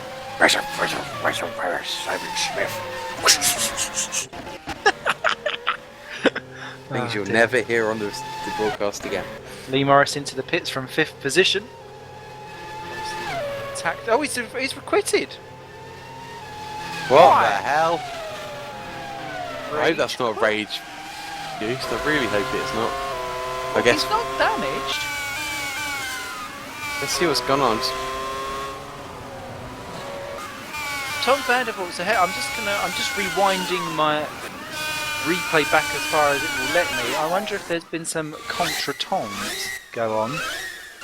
Well, he got overtaken by the looks of it, which you kind of expect given that Vandervoort's car is much quicker. But it doesn't look like there's been any contact. It just looks like either something's gone wrong, or he's had to answer the door, or he's just given up on it. I hope he's not given up, because that's not the way to go forward. But I'm sure, I dare say we'll find out, won't we? Absolutely, yes. We'll be very interested to see what that is. Maybe it's just a toilet break was required. I know I've been in endurance races where I've sat there and thought I really need to go. And I have. I remember in an RDLMS race, someone did actually have to go to the toilet. They just parked it in the pits or at the side of the road for a couple of minutes, and it just kind of got going again and went going. I thought, I know exactly what you were up to. Well, that's fair enough. I'm surprised there's not a catheter company specialising in racing Racing toilet seat solutions. potties. Yes. I think that might be my calling in life, frankly.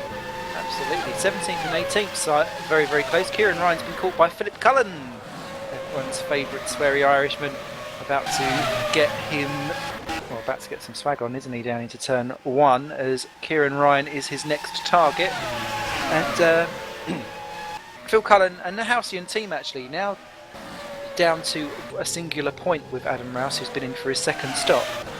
They're currently equal in points so far with the Green Stripes Racing team. How do you see those two teams kind of going on from here on in? Because there's a real gap between the top 6 teams with their scoring, and then they're kind of best of the rest.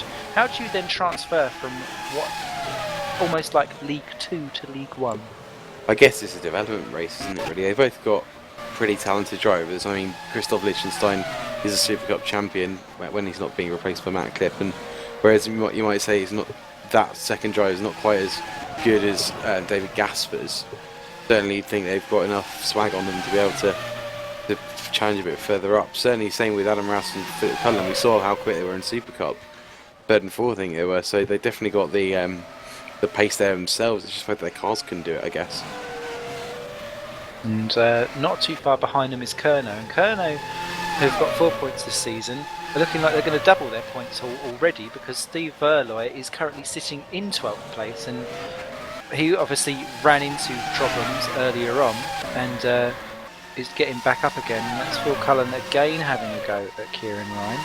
Let's see what he does down into turn 2. He pulls out, but he's not quite got the big stompy brake moment there that I thought was going to happen, and he's just he dropped back actually under acceleration, so maybe Phil Cullen's just going to take a little bit of time to size up the opportunity and see exactly where's the best place to get through. He's probably going for the safest opportunity possible, because he knows that him and Kieran have clashed on track before. Going back to Kerr now, their car looks really developed. I mean, the chassis, I think it's the chassis drag, is it? That's looking really good. They've got new bits on the side pods that's going to help that. Front wing's looking pretty well developed. I'm not so sure about the rear wing. And also, I know their engine wasn't particularly powerful through the first few races. Whether that's gone up is anyone's guess because I'm not part of the team, but it's certainly looking a bit more oomph on it this time. Absolutely. Phil Cullen then pops into the pits. He got out of the way at the very last possible moment that he could from Alex Cooper, and Kieran Ryan not really making it easy for the leaders to get through, let alone the people that he's racing with. Cooper goes through, although he was quite significantly held up for a good half a lap by that battling duo. And I think Phil Cullen has decided, actually, do you know what, maybe it's safer to try and outdo him in the pit stop race than actually to do him out on track. And sometimes that's a good way to avoid getting into some confrontations and gaining time overall. He's just popped out behind Matt Clip and Mark Wicks, gone out in 19th position. Well, he's going to have to do some work on the track. I wouldn't be surprised if he catches up to Wicks and Clip very quickly, but soon seen, because Wicks is definitely on the prime compound, having had that, I think, unscheduled pit stop to get his front wing back on. I don't know quite what strategies are going on here. It seems there's a lot more pit stops than I was expecting. Maybe those options aren't quite as lasting as quickly as, as lasting as long as they'd like them to do. So yeah, it does seem to be most of the field are going through stops. I suppose that's a pretty good middle of the road one. But then again, you know, it's a 71 lap race. I suppose it's going to be quite long, despite the fact that there's only 7 corners and it's a 1 minute 10 lap. You know, you're going to have to go through quite a few corners, quite a lot of tyre wear, as I think we just lost another car. Mark Fuller's given up P22 and he's retired. And also we've had a bit of word that Lee Morris has just put a smiley face on his Facebook profile. I don't know if what that is meant to mean, but we'll find out in the weeks or days or even minutes to come. Well, Mark Fuller disconnected because his car disappears coming out from turn 3 on his 42nd lap of the race, which is unfortunate. 21 runners and riders left then. Let's take you through them as we see them fit. Lucas Euler leads by 12.5 seconds for Midnight Motorsports, ahead of teammate Alex Cooper in second. Ruud Heesterbeek is third for a Nijo Current 3.4, ahead of Tom van der Voort, who is now able to breathe a sigh of relief after what was an absolutely classic battle between him and Lee Morris before Lee Morris, I'm assuming, has given up, and we'll talk about the consequences of that and actually what kind of damage that can do potentially to a team and to a morale, or where you go from there later on. Because I'd be interested to get your opinion on it as a team manager and a fellow team manager on that. Last of the unlapped runners is Dave Carr-Smith, a minute off the lead in 5th position. Then 1 lap down in 6th is Lewis Redshaw. He has pulled a couple of seconds clear now of Jason Muscat and Red Archer in 7th. Then Jim Parise is in 8th. And actually, he is closing down Muscat and Redshaw, so that's going to be a good little one. Peter Casa is the entire straight between turns 2 and 3 behind his teammate. Then Bart de Vos is a couple of seconds behind him in 10, so it's a nice little cluster going on there. David Junt's 11 for Red Archer, ahead of Steve Verloy, 12th for Kerno, who's closing him down. Mark Stanton is in 13th, and he's actually really picked up the pace in this section of the track, and he's sitting on 3 points there for Constant, ahead of David Gaspers for Green Stripes, back up in the points. Adam Rouse is still clinging on to the final one for Halcyon. Then 16th is 2 laps down Kieran Ryan, Matt Clip 17, Mark Wicks 18, and Philip Cullen 19th. And currently 3 down after some maladies with front wings are David Stanton and Timu Toika, the final runner.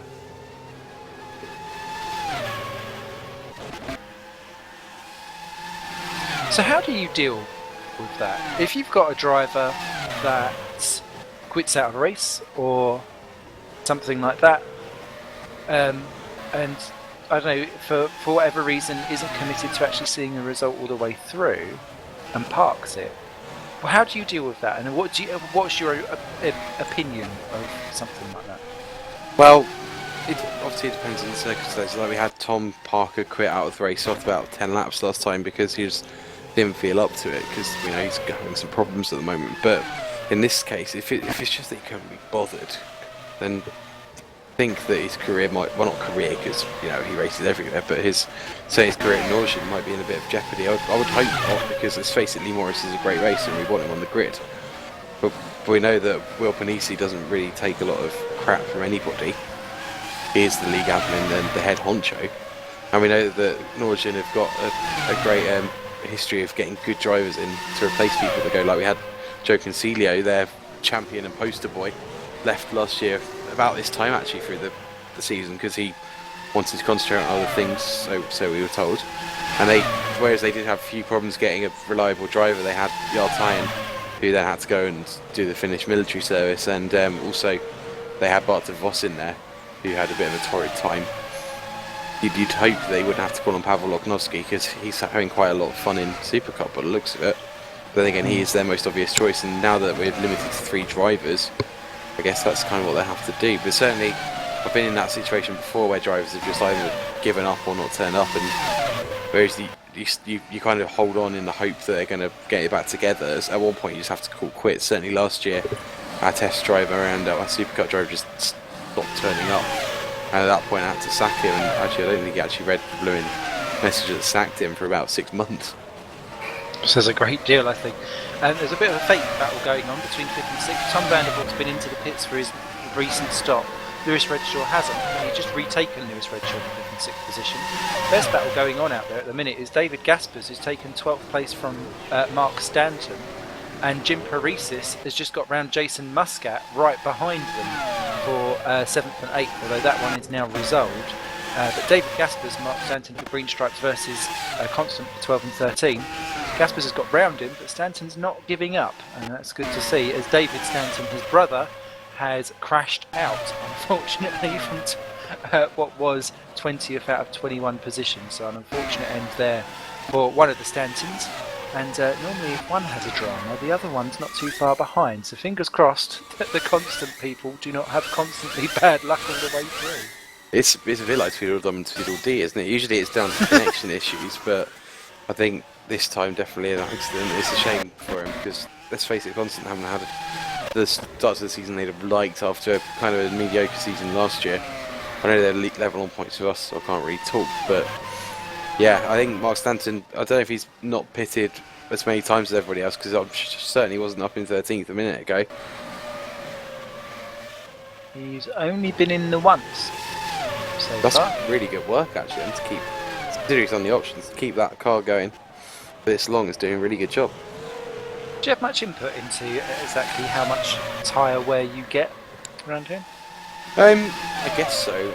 I'm not exactly the best person to ask in terms of setup, but certainly certain things like messing around with the tyre pressures and messing around with kind of the dampers and things can kind of give you that kind of wear better or worse kind of thing. I'm trying to find the words, I don't know what's happening there.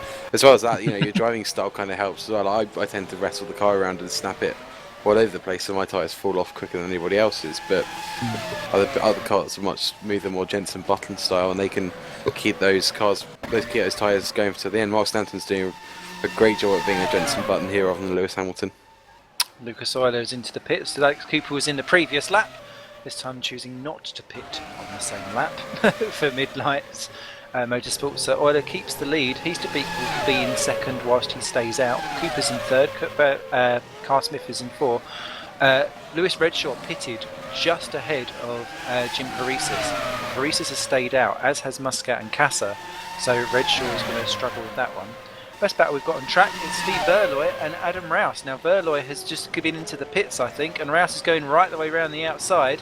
Yeah, Verloy was in 2 laps ago. Rouse is yet to, I think, come back in again.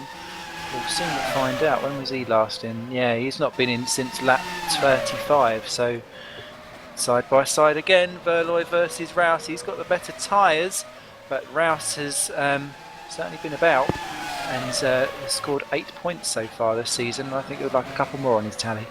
Certainly would, if only to get you to notice him, I think. Ah, big huddles for Adam. I think Adam's done a really good job actually, considering the lack of development that car's probably got on it, being a new team. Definitely guys, if you could tweet us with your thoughts. We're at GPVWC Live. Let us know what you think about the race, and let us know what you think about the Lee Morris situation. What do you think is going to happen from it? Yes, do like to see everyone chiming in with their opinions. We like to keep it as interactive as possible. Good shout out there, Ollie. Good well done there. And thank you to our cameraman extraordinaire, who will keep us very much in posted wraps of exactly what's being said. As here comes Rouse again on Verloy, and Verloy pushing right the way out to the outside, trying to do the biggest ring of death that he can to try and keep Rouse going even further around the outside. I've got Heasterbeek coming round to lap them. Heasterbeek not pitted yet for his second stop, currently 8 seconds off our leader, and is trying something slightly different, I think, with the strategy. See if that works out for him. But yeah, Rouse trying to find every which way that he can around Verloy, but Verloy, excuse me, a bit of a shoddy start to the race because he got caught up in stuff. He's actually shown some really good pace. Remember, he was stuck right behind the battle that was going on between Norris and Van der Vault, and didn't seem to have too much trouble in keeping up with him, did he? Certainly not. He's done really well to keep those tyres going. I think the Kernau is showing that actually it's a really good package now. They've kind of played the long game and getting upgrades to this point. Certainly, I think the last few laps, the reason he was being kind of courted there by Rousey, it was probably because those tyres took so much time to heat up. I mean, he's on the Prime compound, so they're a bit cooler anyway. But given the fact that this track is absolutely freezing cold, I mean, I was half expecting to see the ground covered in snow this morning. Oh, bit of contact there actually, as we say that. Oh, terrible driving there really, but never mind. Yeah, kind of, you have to work so hard to get the tyres up even on the options, so for him to get them up would have taken a bit of time. Oh, I missed a can't get it up joke here somewhere, haven't I? I tell you what, I've always got it out, but that is another story for another day, preferably on a very drunken TeamSpeak recorded message at some point. But Rouse is through, and Rouse getting through quiet as a mouse up into 14th position. Verloy now down to 15th. Kyle Williams just sent in a quote from us at Night Stalker. A great quote from a wise Simon once said, comes to mind, no one likes a giver-upper. Indeed, you know, we like to see people that put the effort in. We like to see people that, even if they're not quite there on the pace, will still go for it, you know, in the fake hope for get a point. We all know how much we applauded Mark Wicks when he finally got a point for Kernau Sport last year. Took most of the season to get there, but it was so worth it in the end. I wouldn't be surprised if we see a perseverance in the face of a Adversity Award one day. Absolutely. Jim Paresis has just come out from his pit stop and he's jumped Lewis Redshaw through that quite convincingly, actually. And he's half having a go at trying to unlap himself from Alex Cooper and way out the pits. He's given up on it now. But he's done it by a good 5 seconds or so, because he's got half of the straight between 2 and 3 between them. So that's really worked out well for Jim. And potentially, you could then have to think, well, Petter was about half that gap again behind. If he stays out another few laps and keeps banging out the same kind of times, could he also leapfrog the Hawkeye and get the Turret Motorsports up there into 6 and 7 potentially? So we'll keep a close eye on that. I think that is it for battles, apart from the Rouse Verloy are actually still relatively close. Matt Clipp is under attack in 17th from Mark Wicks, and Mark Wicks is going through. Talking of long perseverance awards, that's him up to 17th. Oh well, we can live in hope he gets the points. I think he's got a bit of a way to go, but yeah, that's good to see. Mark's had a bit of a bad first race back, really. A couple of incidents, a lost front wing, and yeah, he's done well to keep it going, really. But good pace though, because in the practice sessions he was 8th overall. Yeah, well, he's come in having not really turned a wheel on the Super League car since that emergency kind of bailout in testing for his own team Kernau, and he answered the call. I really thought, who should I pick that I actually know who I can rely on them, and Mark was thankfully given to me as a suggestion by Mr. Dave Smith himself. And yeah, he's done exactly what we asked of him in this race. Really, obviously points would be nice, but as long as he's on there, and he's given it a good shout, really. Hopefully in Hungary, his favourite track, we'll see even better stuff.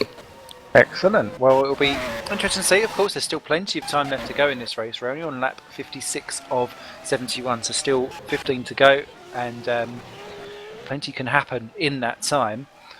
It really has flown by, actually, because of the short lap time. Interesting there, that actually your only quality that you pulled out of there was the thing that you was most looking for, was reliability. Well, yeah. Who you look for. I'd quite like pace, let's face it. We've got a blooming good car this year, and at the moment we're kind of seeing it go to waste, languishing in the kind of 20s and low points. But given that Tom had gone off, and we just wanted someone that we knew would be there for a start, really. Pace can come later, and I know Wixie's got it in him to get some pace on it. He came 6th yesterday, probably should have come 4th if he hadn't given himself a drive through. But yeah, he's exactly what we wanted in a driver, and it's what we've always wanted: consistency. That's why we had Mark Fuller and Mark Weeks together for 3 or 4 years. That's why we had Mark and Kieran for a good few years as well. Yeah.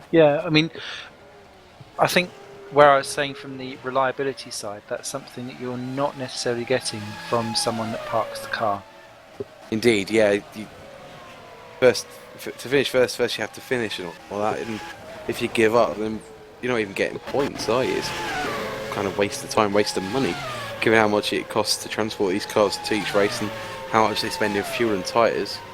It's not great. I mean, obviously we'll rethink the situation come June when Tom decides if he wants to come back, and if Mark doesn't want to carry on, then we'll hopefully find someone quick. But yeah, the first priority for me is finishing races. David Gaspers has just popped out from his latest stop, so he is rejoined in 14th. He dropped behind the Rouse Verlai battle, which has now started to actually depart as Rouse pulls away from Verlai, so that's that all kind of fizzling out to an end. And we've just heard in the background there that actually by pretty much pulling out of this race and not really bothering anything else, he's lost a team probably about £500,000. How much does that £500,000, what kind of things could you do with that, just to give us perspective for the people that aren't managers? You could probably put at least one step of front wing or rear wing or diffuser onto the car, so it's shame really. Or you could put it into actually turning up to the races or paying league salary, because let's face it, Lee and Dave Smith aren't exactly cheap drivers. They're both in the excess of £5-10 million to sign for the season, and I think Will Panisi will be hoping he can get his money's worth in the future. Well, let's see if Morris has a future. Just from my own personal thoughts, I know my team is the comedy team, but actually my one thing that I ask for is commitment. Above all, I don't care about pace, I don't care about anything else. I want people to work together as part of a team in a committed team, and so long as you're committed to turn up to the races and have a great time with us throughout it, then that is all that I ask for, and everything else is secondary, because I firmly believe that actually if you're committed to something and you enjoy what you're committed to, that anything else is possible and will come. And you know what, we might be battling around in 20th, 21st or qualifying 35th as I did for FC on Tuesday, but I've had a damn sight more of a better time doing that with people that I know are going to be there with me having a good giggle than someone who is just going to actually say, do you know what, I'm going to pretend my wang's bigger than yours and off I go. Sorry, it's not going to wash for me, but each their own, I'm afraid. So I totally agree with you. I mean, when back in 2004 when Woods Racing first hit the GPVWC, we had about 20 million drivers, because we had people that would do one race, not turn up for the next one. But certainly one of our signings decided to every race he'd qualify but then not bother to race, which meant that we actually got thrown out at the end of the 2004 season, which was a little bit embarrassing. And that's ever since then my mantra has been drivers that can do the job. You know, same with our current team at the moment. You know, we have a great time doing things. We chat and Skype the whole time. We take the mick out of each other. You know, Tim and I qualified 41st and 42nd on the Podium Challenge grid because he managed to take me out. But we still had a great time, and there were drivers just ahead of us who were expected to be in the top 10 who spent the whole race moaning because they couldn't get where they expected to be. And that's not fun. What's the point in racing in the evening and spending your evenings when you're not busy working or studying doing more physical activity? And let's face it, trying to mow a car around these tracks is a bit of physical activity when you could be enjoy yourself doing something else. So yeah, we've got Bart de Vos has just gone round David Junt, 10th and 11th position, so it's Hawkeye and Red Archer continuing their absolute ding-dong battle as they've had in the championship. And we've just got another tweet that's coming for GPVWC Live. Let's see what we've got. Have you got it open? Because I certainly don't. Okay, bear with me. Alright, let me have a look. I'll see if I can find it on the mentions on Twitter. You go on and I'll find it, don't worry. So yeah, we'll continue. Mentally scarred off air. But there we go. Thank you, Mr. Cameraman Extraordinaire. Bart de Vos and David Junt continue their squabble-a-roo, and this is for pride and, well, not prejudice, but David Junt is steaming through, but he's gone in very deep, and Bart de Vos said thank you very much. I'll have that one back, and David Junt will have to think of another way to get his stunt up to 10th position, and it will be a nice classic way of dealing with something. The scandal continues off the air. I'm sure that must be one way of choosing a setup, but yeah, here we go. Bart de Vos then well up, and David Junt actually getting a wee bit wrong into turn 4, so I'm sure he'll be taking a little bit back. Something was going on with that, because it was actually one of them coming out of the pits, I believe, because Bart de Vos was last in on lap 53. We'll just see when Junt was last in. Oh no, Junt's not been in since lap 45. And oh, and he's got it completely wrong in the final corner, nearly into the gravel, and that will have lost him plenty of time over Bart de Vos. That's unfortunate as we enter the last 10 laps of the race. Quick rundown of the order. It's Euler ahead of Cooper by 14 seconds. Heasterbeek is third, 30 seconds behind. Then Dave Carr-Smith is fourth, 44 seconds off the lead, ahead of Tom Vandervoort. Then one lap down is Jason Muscat and Jim Paresis. They're having a squabble over 6 and 7. Then Lewis Redshaw is 8, Patakassa is 9, Bart de Vos is 10, with David Junt 11. 2 laps down is Steve Verloy 12, ahead of David Gaspers, Mark Stanton and Adam Roush, your final scorers. Kieran Ryan is also 2 laps down and battling head and tail with Mark Wicks still, so that pit stop that Mark Wicks was trying to do did not work out, and he's actually just tapped his front wing on Ryan's rear tyres, and Ryan going very defensive. Wicks trying to go down the outside, that one will run and run. Wicks goes right the way around the outside of him, yoinkaroo, and that's tyres, I think, because Wicks is on the reds and Ryan is on the yellows, possibly, unless I've gone colourblind. We'll soon, I'll double check that when I'll get a nice close camera. And yeah, Wicks is, yeah, they are both on options, but yeah, you're telling me right there, Ollie, don't mind me, I'm having a spaz out. Then it's Clip, Cullen and Toyka, the last of the 20 runners. Sorry, it's all the orange cars that are making your eyes bleed. Here's hoping that Mark Wicks can pull something out. I think he's got about 40 seconds on Adam Rouse if he's going to actually manage to get a point. I'm not sure he's going to make it, but we live in hope. Yes, I've been looking at the Twitter feed. Oscar actually asked, anyway, Oscar Hardwick, your race-winning driver, any ideas what went on with Lee there? Any repercussions expected from Norse? I think we answered that earlier, hopefully. Also, on your own Twitter feed, Simon, I think there was something from Ryan Walker. I'm just loading up now. It says, did Lee quit due to lack of swag on the Nords, John? Hashtag lack of swag. It's not quite hashtag that swag that you see on the Woods car. And also, Carl Williams, hashtag quitgate. Ooh. I think this could run and run, couldn't it? Oh, I do like a scandal. Get my grubby little mitts into. Which is a shame as Paresis gets past Muscat for 6th and 7th. He's got the inside line down into turn 2. Beautifully done there, and just points his car perfectly on the apex at the exit to just give Muscat a little bit of a love nudge out to the rear wing. As I say, you're not coming through. Takes the inside line beautifully for turn 3. That's textbook move. Muscat's not done because he's just desperately trying to push something through and see whether anything sticks. And it looks like we've had a crasher. Yeah, we have. Philip Cullen seems to have lost it. I don't know if he was making a sudden attempt to go into the pit lane after the corner had already started, but he's lost it onto the grass and the curb. Possibly another one of our favourite Maldonados. He's basically wrecked his car in the pit lane. Most of the wheels are off, the wind was off, and yeah, he's parked it. It's a shame that. Yeah, because he wasn't doing anything too badly at all there. Some decent pace and flashes, and I'm sure he'll be giving some of his favourite choice words in the garage there, something you've got to look out for, although I don't think he's got enough time to do it. Is Dave Carr-Smith's only 9 seconds behind Bruce Easterbeek. Yeah, I don't think that's quite enough time, but then again, I tell you that we might have money on him going for a podium, even after all that. Absolutely, as Paresis now has a gap on Muscat. Redshaw, though, in 8th, has got plenty over Casa, so it looks like that one is sorted now as well. So we shall soon see what is going on, and that, I think, just leaves now, yeah, the battle over whether Paresis can pull away from Muscat and whether Carr-Smith can reel in Easterbeek is really our last big unknowns. Actually, looking back on the Easterbeek Carr-Smith thing, Carr-Smith's on the option compound, having got rid of his primes at the start of the race, and Rude's on the prime, and he's 2 seconds of that faster as Carr-Smith. This could be absolutely epic whether they can catch him in time. 6 laps to go. anyone's race, isn't it? Well, not really, it's Lucas Oilers' race, but It's Midnight Motorsports in class on their own today. Last couple of laps around then, Dave Carl Smith, a 107.7, a 107.6 and a 107.8. And Ruud Heesterbeek's last 3 laps round was a 107.2 actually, a 107.6 and a 107.8. So actually not a lot between them in the last few, but now in the most recent laps, as they've now just crossed the line.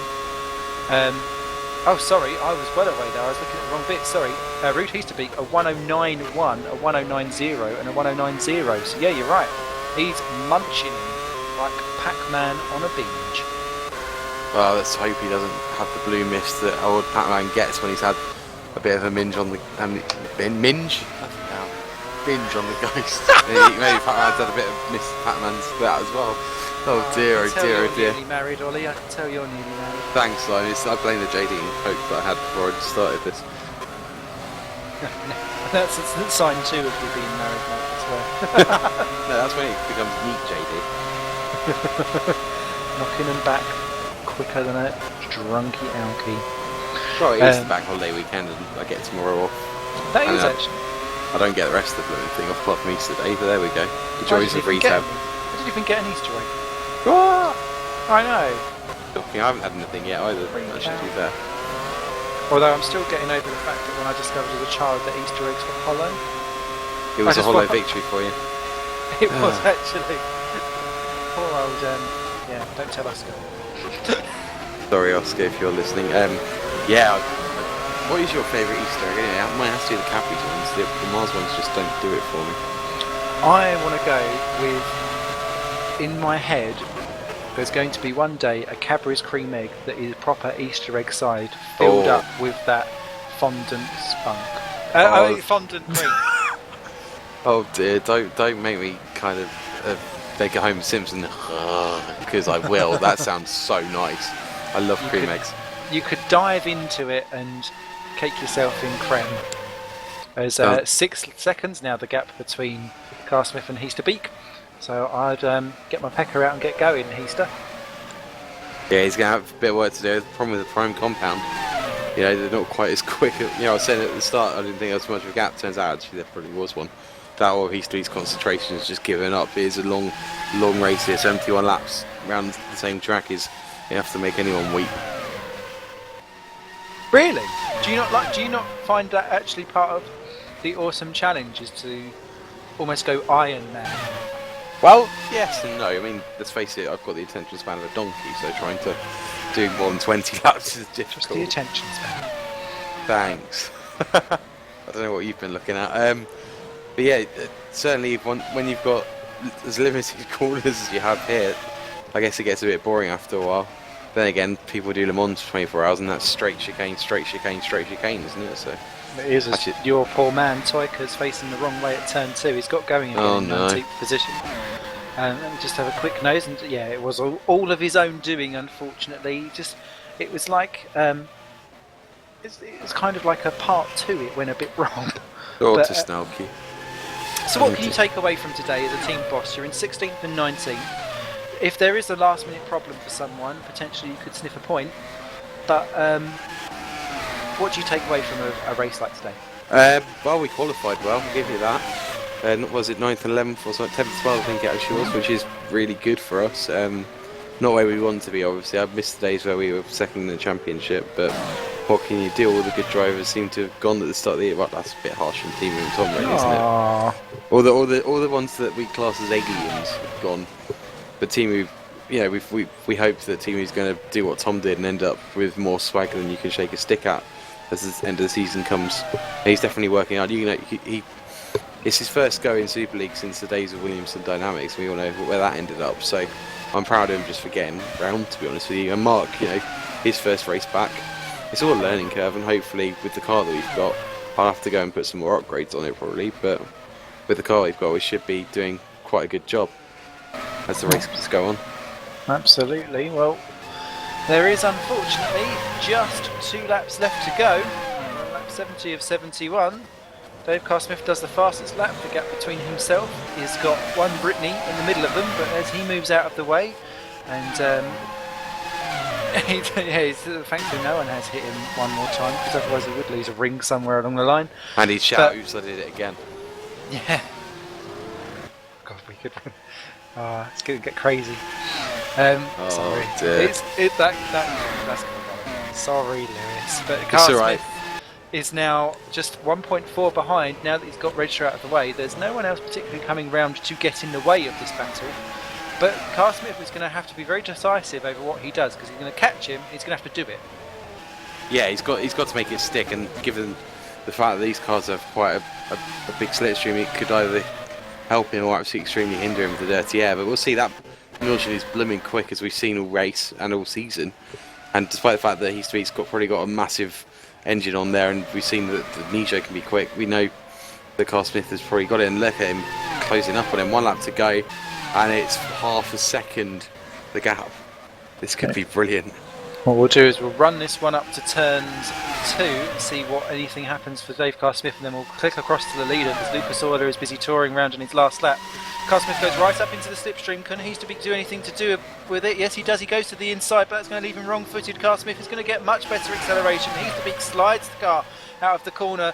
Carl Smith goes straight through. Heasterbeek tries to go for the attack down into turn 3. Can he make it stick? Because this is going to be the big chance to have a go at it. He sticks it through. Carl Smith goes running outside. He's going to have that corner potentially and get the slipstream out of it. But here comes Lucas Euler out of the final corner now to take the victory here at the Austrian Grand Prix.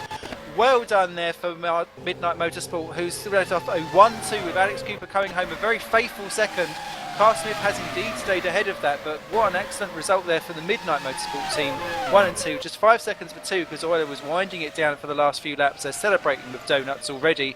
Carl Smith did keep it round the outside there of Ruud Heasterbeek with an excellent last gasp effort for third. Swinging his car around, he's worked for that one. Fourth, Ruud Heasterbeek cruelly snatched away there for Nijo, just 3/10 of a second off another podium, but I'm sure he'll be back. Tom Vanderbilt, the last of the unlapped drivers in 5th, he'll be about 55-56 seconds off of the winner, and that's a good 4-5 for Nijo, and I think they will yum up those constructors' points. 6th, Jim Paresis, 1 lap down, did stay quite comfortably ahead of Jason Muscat in the end, 2.5 seconds the gap between those, but a good points haul for Red Archer. Peter Kaza, 8th for Torrent Motorsports, and that will help them out, no doubt. But I will be very surprised if Torrent, in fact I know they won't be, they'll drop from 2nd to 4th in the Constructors with that, because Nijo and Midnight have outscored them quite comprehensively. 8th will be Peter Kaza then. 9th and 10th for Hawkeye, they'll be pleased with that, because that potentially could really help them against Red Archer. But David Junt in the second of the Red Archers is 11th in the last of the 1 lap down cars. 12th. And good points there for Steve Verloy and Kerno, and that doubles their point score of the season so far, up to 8 points. Green Stripes get a couple of points for Green Stripes Racing for David Gaspers, sorry, 2 laps down. Constant get another 2 points with Mark Stanton, and that moves them ahead of Woods Racing and keeps them in a solid 10th instead of an equal 10th position. So Woods down to 11th. Sorry there. And Halcyon gets 1 point for Adam Rouse, which moves them into 8th position in the constructors. The non-scorers then, Mark Wicks for Wood Racing, 3 laps down, as was Kieran Ryan. Matt Clip. Timu Toeka was still 3 laps down by the end of it, albeit 1 minute 3 seconds off his teammate. And then our retirements, Philip Cullen binned it into the pits in dramatic fashion. David Stanton binned it out of turn 3, we think. Mark Fuller lost connection. Lee Morris parked it. Boyd Bryson lost connection. Miles Dixon and Mark Johnson also out with damage very early on. Very interesting on the last lap. Lucas Euler did after the flag rather. Lucas Euler did a donut. I don't know if that will be looked on naughtily by the stewards, because let's face it, they've been telling us off for doing silly things in the last lap. But also, Alex Cooper's just lost his front wing, parking it into the Parc Ferme. Little bit of a mistake there, but never mind. He's finished it now. Let's hope they weigh it beforehand, not after. Penalty. Oops. So, how was that for you, Mr. Woods? Whirlwind. Obviously, once again, really, the focus wasn't on front few drivers till the end, because let's face it, Euler and Cooper just drove off and forgot about everyone else. But definitely some really good racing down the pack from Easterbeek versus Carl Smith to Van der Voort versus Morris until we were cruelly denied by that, and also Muscat and Precis. Yeah, really good racing all over, really. I think we've been treated to what I'd call a constant burner. We wasn't absolutely swamped in nut stuff all the way through, but there was always something to keep our goggle boxes on.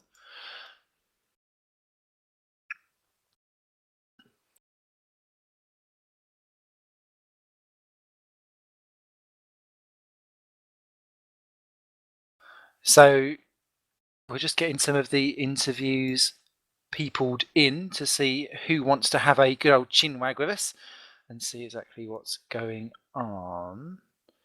Who we got? I'm trying to find out for you.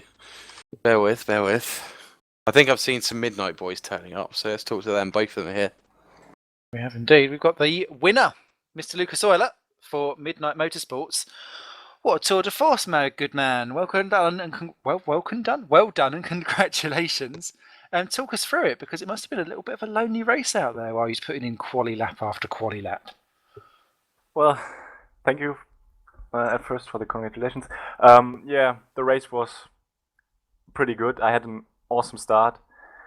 But I'm quite happy it was a lonely race because after the first two races with Malaysia, where I had to DNF, this was welcome. So we kept on trying, we kept on working in the team. So I'm pleased with Alex as second, and Dave did an awesome job coming from the back to third. Awesome job by the whole podium. I'm just happy now. Do you finally feel that 2013 is underway? A bit, yeah. It was quite 2012-like, but I don't think this will be the same for the next races. But I'm happy I got the result, and yeah, looking forward. So yeah, congratulations. Yeah, did you really think it would be that easy when you went into it? Well, I didn't know. Alex was quite close when we tested, so I knew he would stay behind me.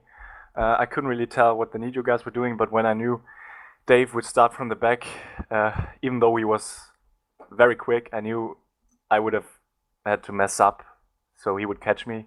And so I was hoping for this race, and it came true.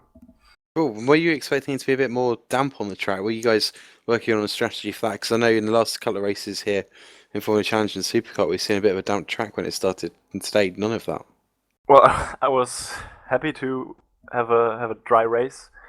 Of course, we prepared for anything that could happen. I mean, there was a low rain risk, but nevertheless, rain can come anytime, so gotta be prepared. Cool. Again, well done. And hope you go on from here for some more wins. Well done. Really good race. So, as Lucas basks in glory, someone made it a little bit of a 1-2, and that man was Alex Cooper, shadowing all the way like me and my shadow.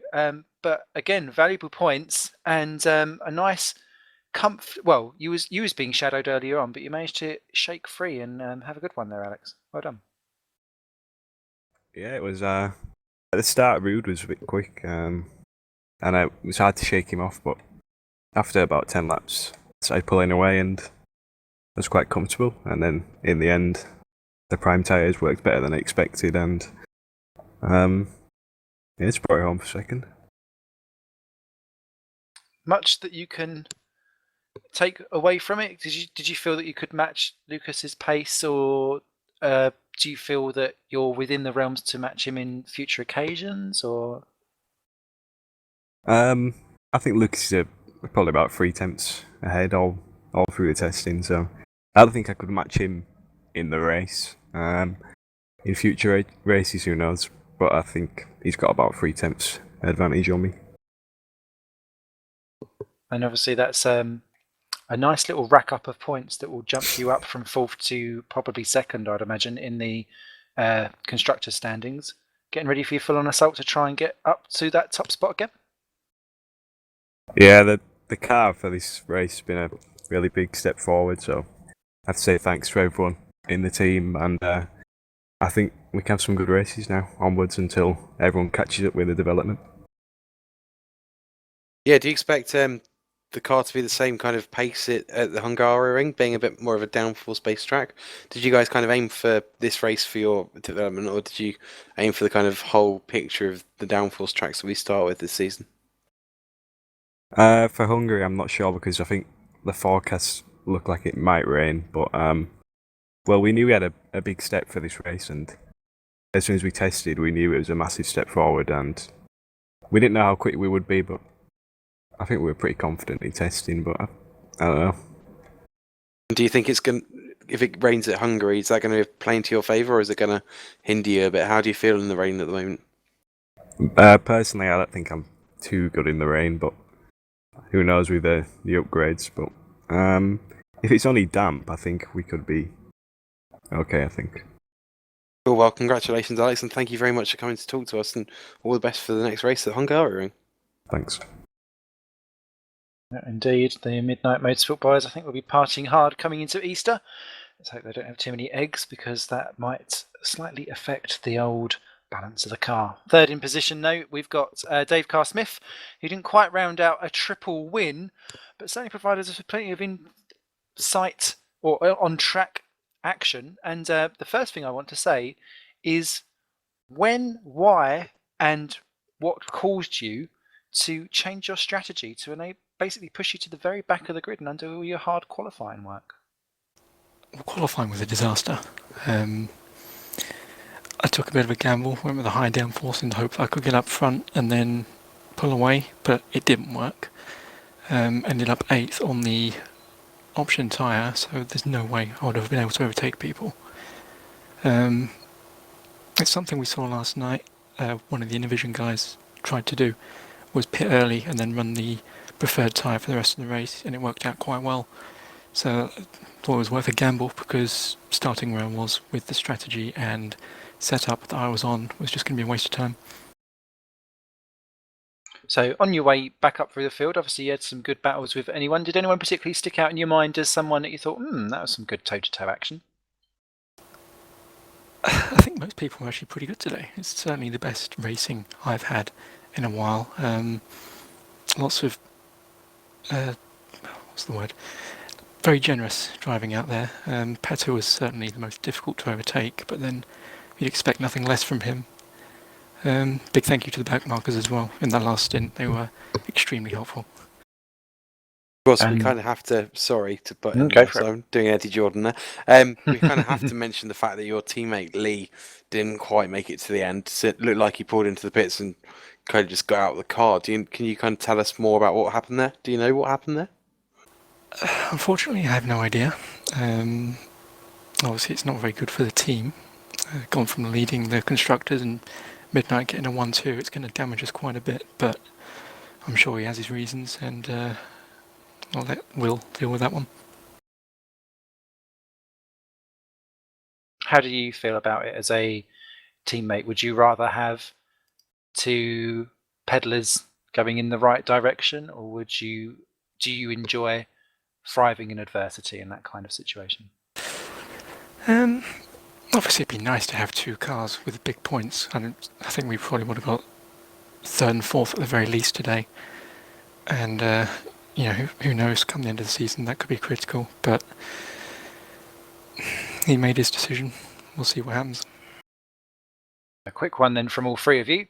Will we see Lee Morris in Hungary? Lucas? Well, he had some issues last year. I think he's having some issues now. We would see, but I think the bets are opening for him not to be there. Alex? Not for me to say. I had no idea. Yeah, I think he'll be there. And Dave? I would hope so, but that's not my call, and we will see. Okay. Pensive responses there, Mr. Woods. Indeed, you do, yeah. Just to update you all on what's been going on, the reason Boyd Bryson retired was because he had a stomach bug and he almost filled the cockpit with something that I don't think he'd rather be racing with in there. Oh, poor guy. So, Dave, do you think it's going to be back to as you were when we get to Hungary? Do you reckon you can win the race, or are these guys going to push you even further? We'll have to see. Midnight was certainly faster today than I expected. We didn't have a lot for them. I think even Nijo were on our pace, if not for the mixed up strategies. But Hungary is one of my favourite tracks, and if there's a race that I want to win, it's that, so I'll give it my best shot. Funny, you said that about Monaco last time. Is there any race you don't like? It's the tight and twisty tracks. I don't know, I just seem to have a knack for them. Monaco, Hungary. I think if anyone else wants to win this year, we'll have to put Indianapolis, the Oval, back on the track calendar. Awesome stuff. Well, it's been a pleasure to have you all in the commentary box, and best of luck. Hope you're all celebrating, because you've obviously all ended for the Easter weekend on a particular high, and obviously we're going to be back for the Hungarian Grand Prix. Plenty of action to come here on GPVWC. We've got some stuff coming up next week, haven't we, that kicks off? Indeed, we've got the World Sports Series, that's Porsches going around here in the A1 ring. We've also got the World GT second round. Dave Carl-Smith, once again, victorious. There, back in Monza, that was a great race, and I'm sure we'll see more of it. And a whole hour's racing, wheel to wheel. It should be a good one. Hopefully I won't be at the back. Actually, let's face it, I probably will be at the back this time.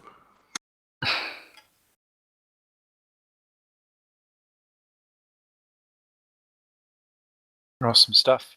And we've got, of course, the next couple of next couple of stuffs. What are we doing? I was just thinking about stuffing things these days.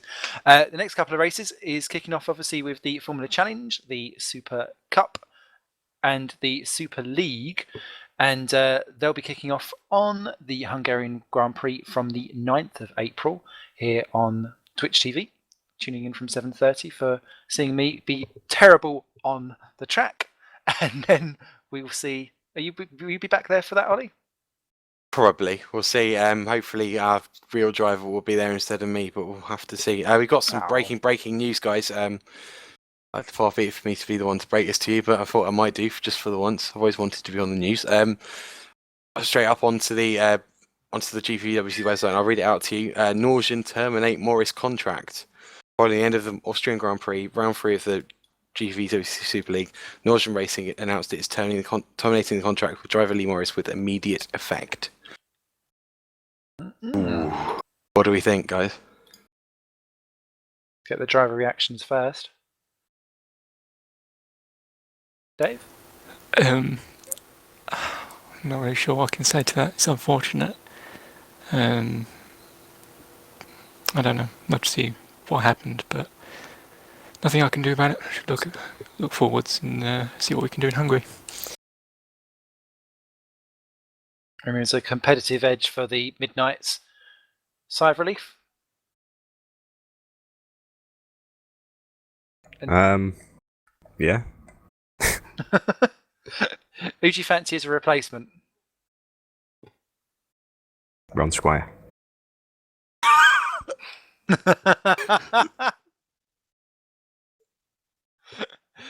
Well, I think we've talked about the guy so much. I think he deserves his little shot, and we'll see what he has to say, because I think we can all chime in with our own comments, but it's always good to hear it from the horse's mouth, so to speak. I believe he will be here, and I believe we'll actually also have William Panisi, the team boss, in as well. So let's get the old. Well, I don't want to get the old spoon out, but I'd love to hear exactly what everyone has to say. So first of all, we'll have team boss William Panisi, who is obviously the owner of Nordzone, and breaking news up there that Ollie just announced to everyone in the GPVWC community. Will, tell us, explain, give us everything that you can. Well, first of all, good night and very, very good job on the broadcast. I think the announcement speaks by itself.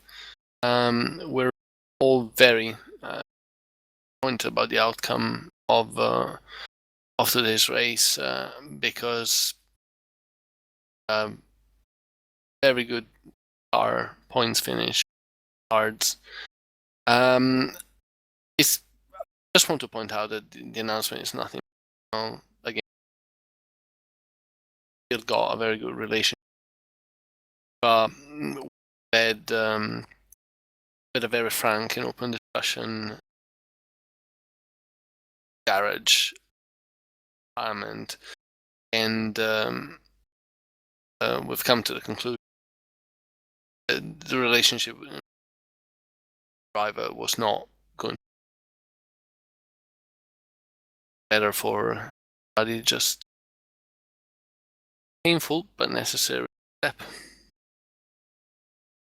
Okay. Well, what do you do now as a team? Because obviously you plan out a season well in advance and you think, right, well, these are the drivers that I have and this is how I want my team to run and this is how I see the future of my baby and how I want things to grow. You've obviously got backup drivers and your things know your hands know no bounds. They go out to every corner of GPVWC. If anyone fancies getting onto everything, where do you think they should go, or do you think they should be made known to you? Well, as a organization, as a team, I think we covered. We know we've got a very good backup. David Lochnosk. He's a talented driver. Yesterday he was higher most of the cup and worked with the team for a very long time. And also in Innovision, got an availability of drivers that would up wide. Obviously,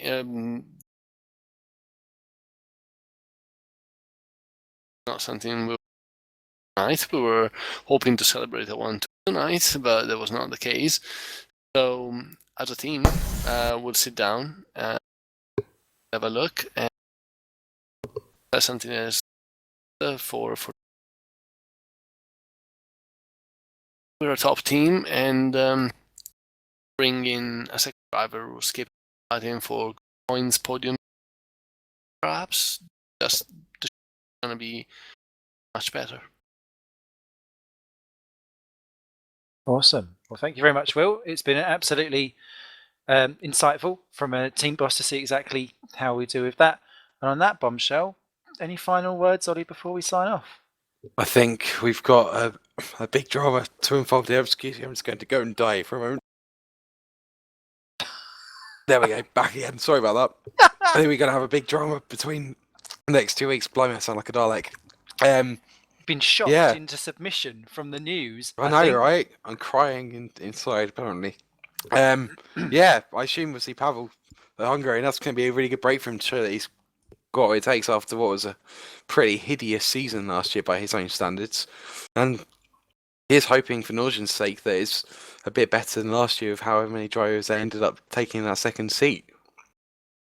Well, we can only wish everyone the absolute very best of luck. And Lee, obviously, best of luck for wherever he goes to on his travels next. Thank you very much to Lucas, Alex and Dave for popping into for the podium celebrations afterwards. Thank you very much to Will, who is as ever the godfather of GPVWC and is giving us all daddy cuddles from the upside. Thank you very much to Simon Meluish, who is as ever the cameraman extraordinaire and the man that pulls the strings behind the scenes to get this broadcast going. And to Ollie Woods, who's been a pleasurable co-commentator who's had to put up with my psycho babble for the last couple of hours. Always a pleasure, never a chore. My name is Simon Smith. Thank you very much for coming on air with us. We'll be back on the 9th of April for Formula Challenge around Hungary. Too many corners on that one? We'll soon find out. Take care and have a good Easter. Bye for now.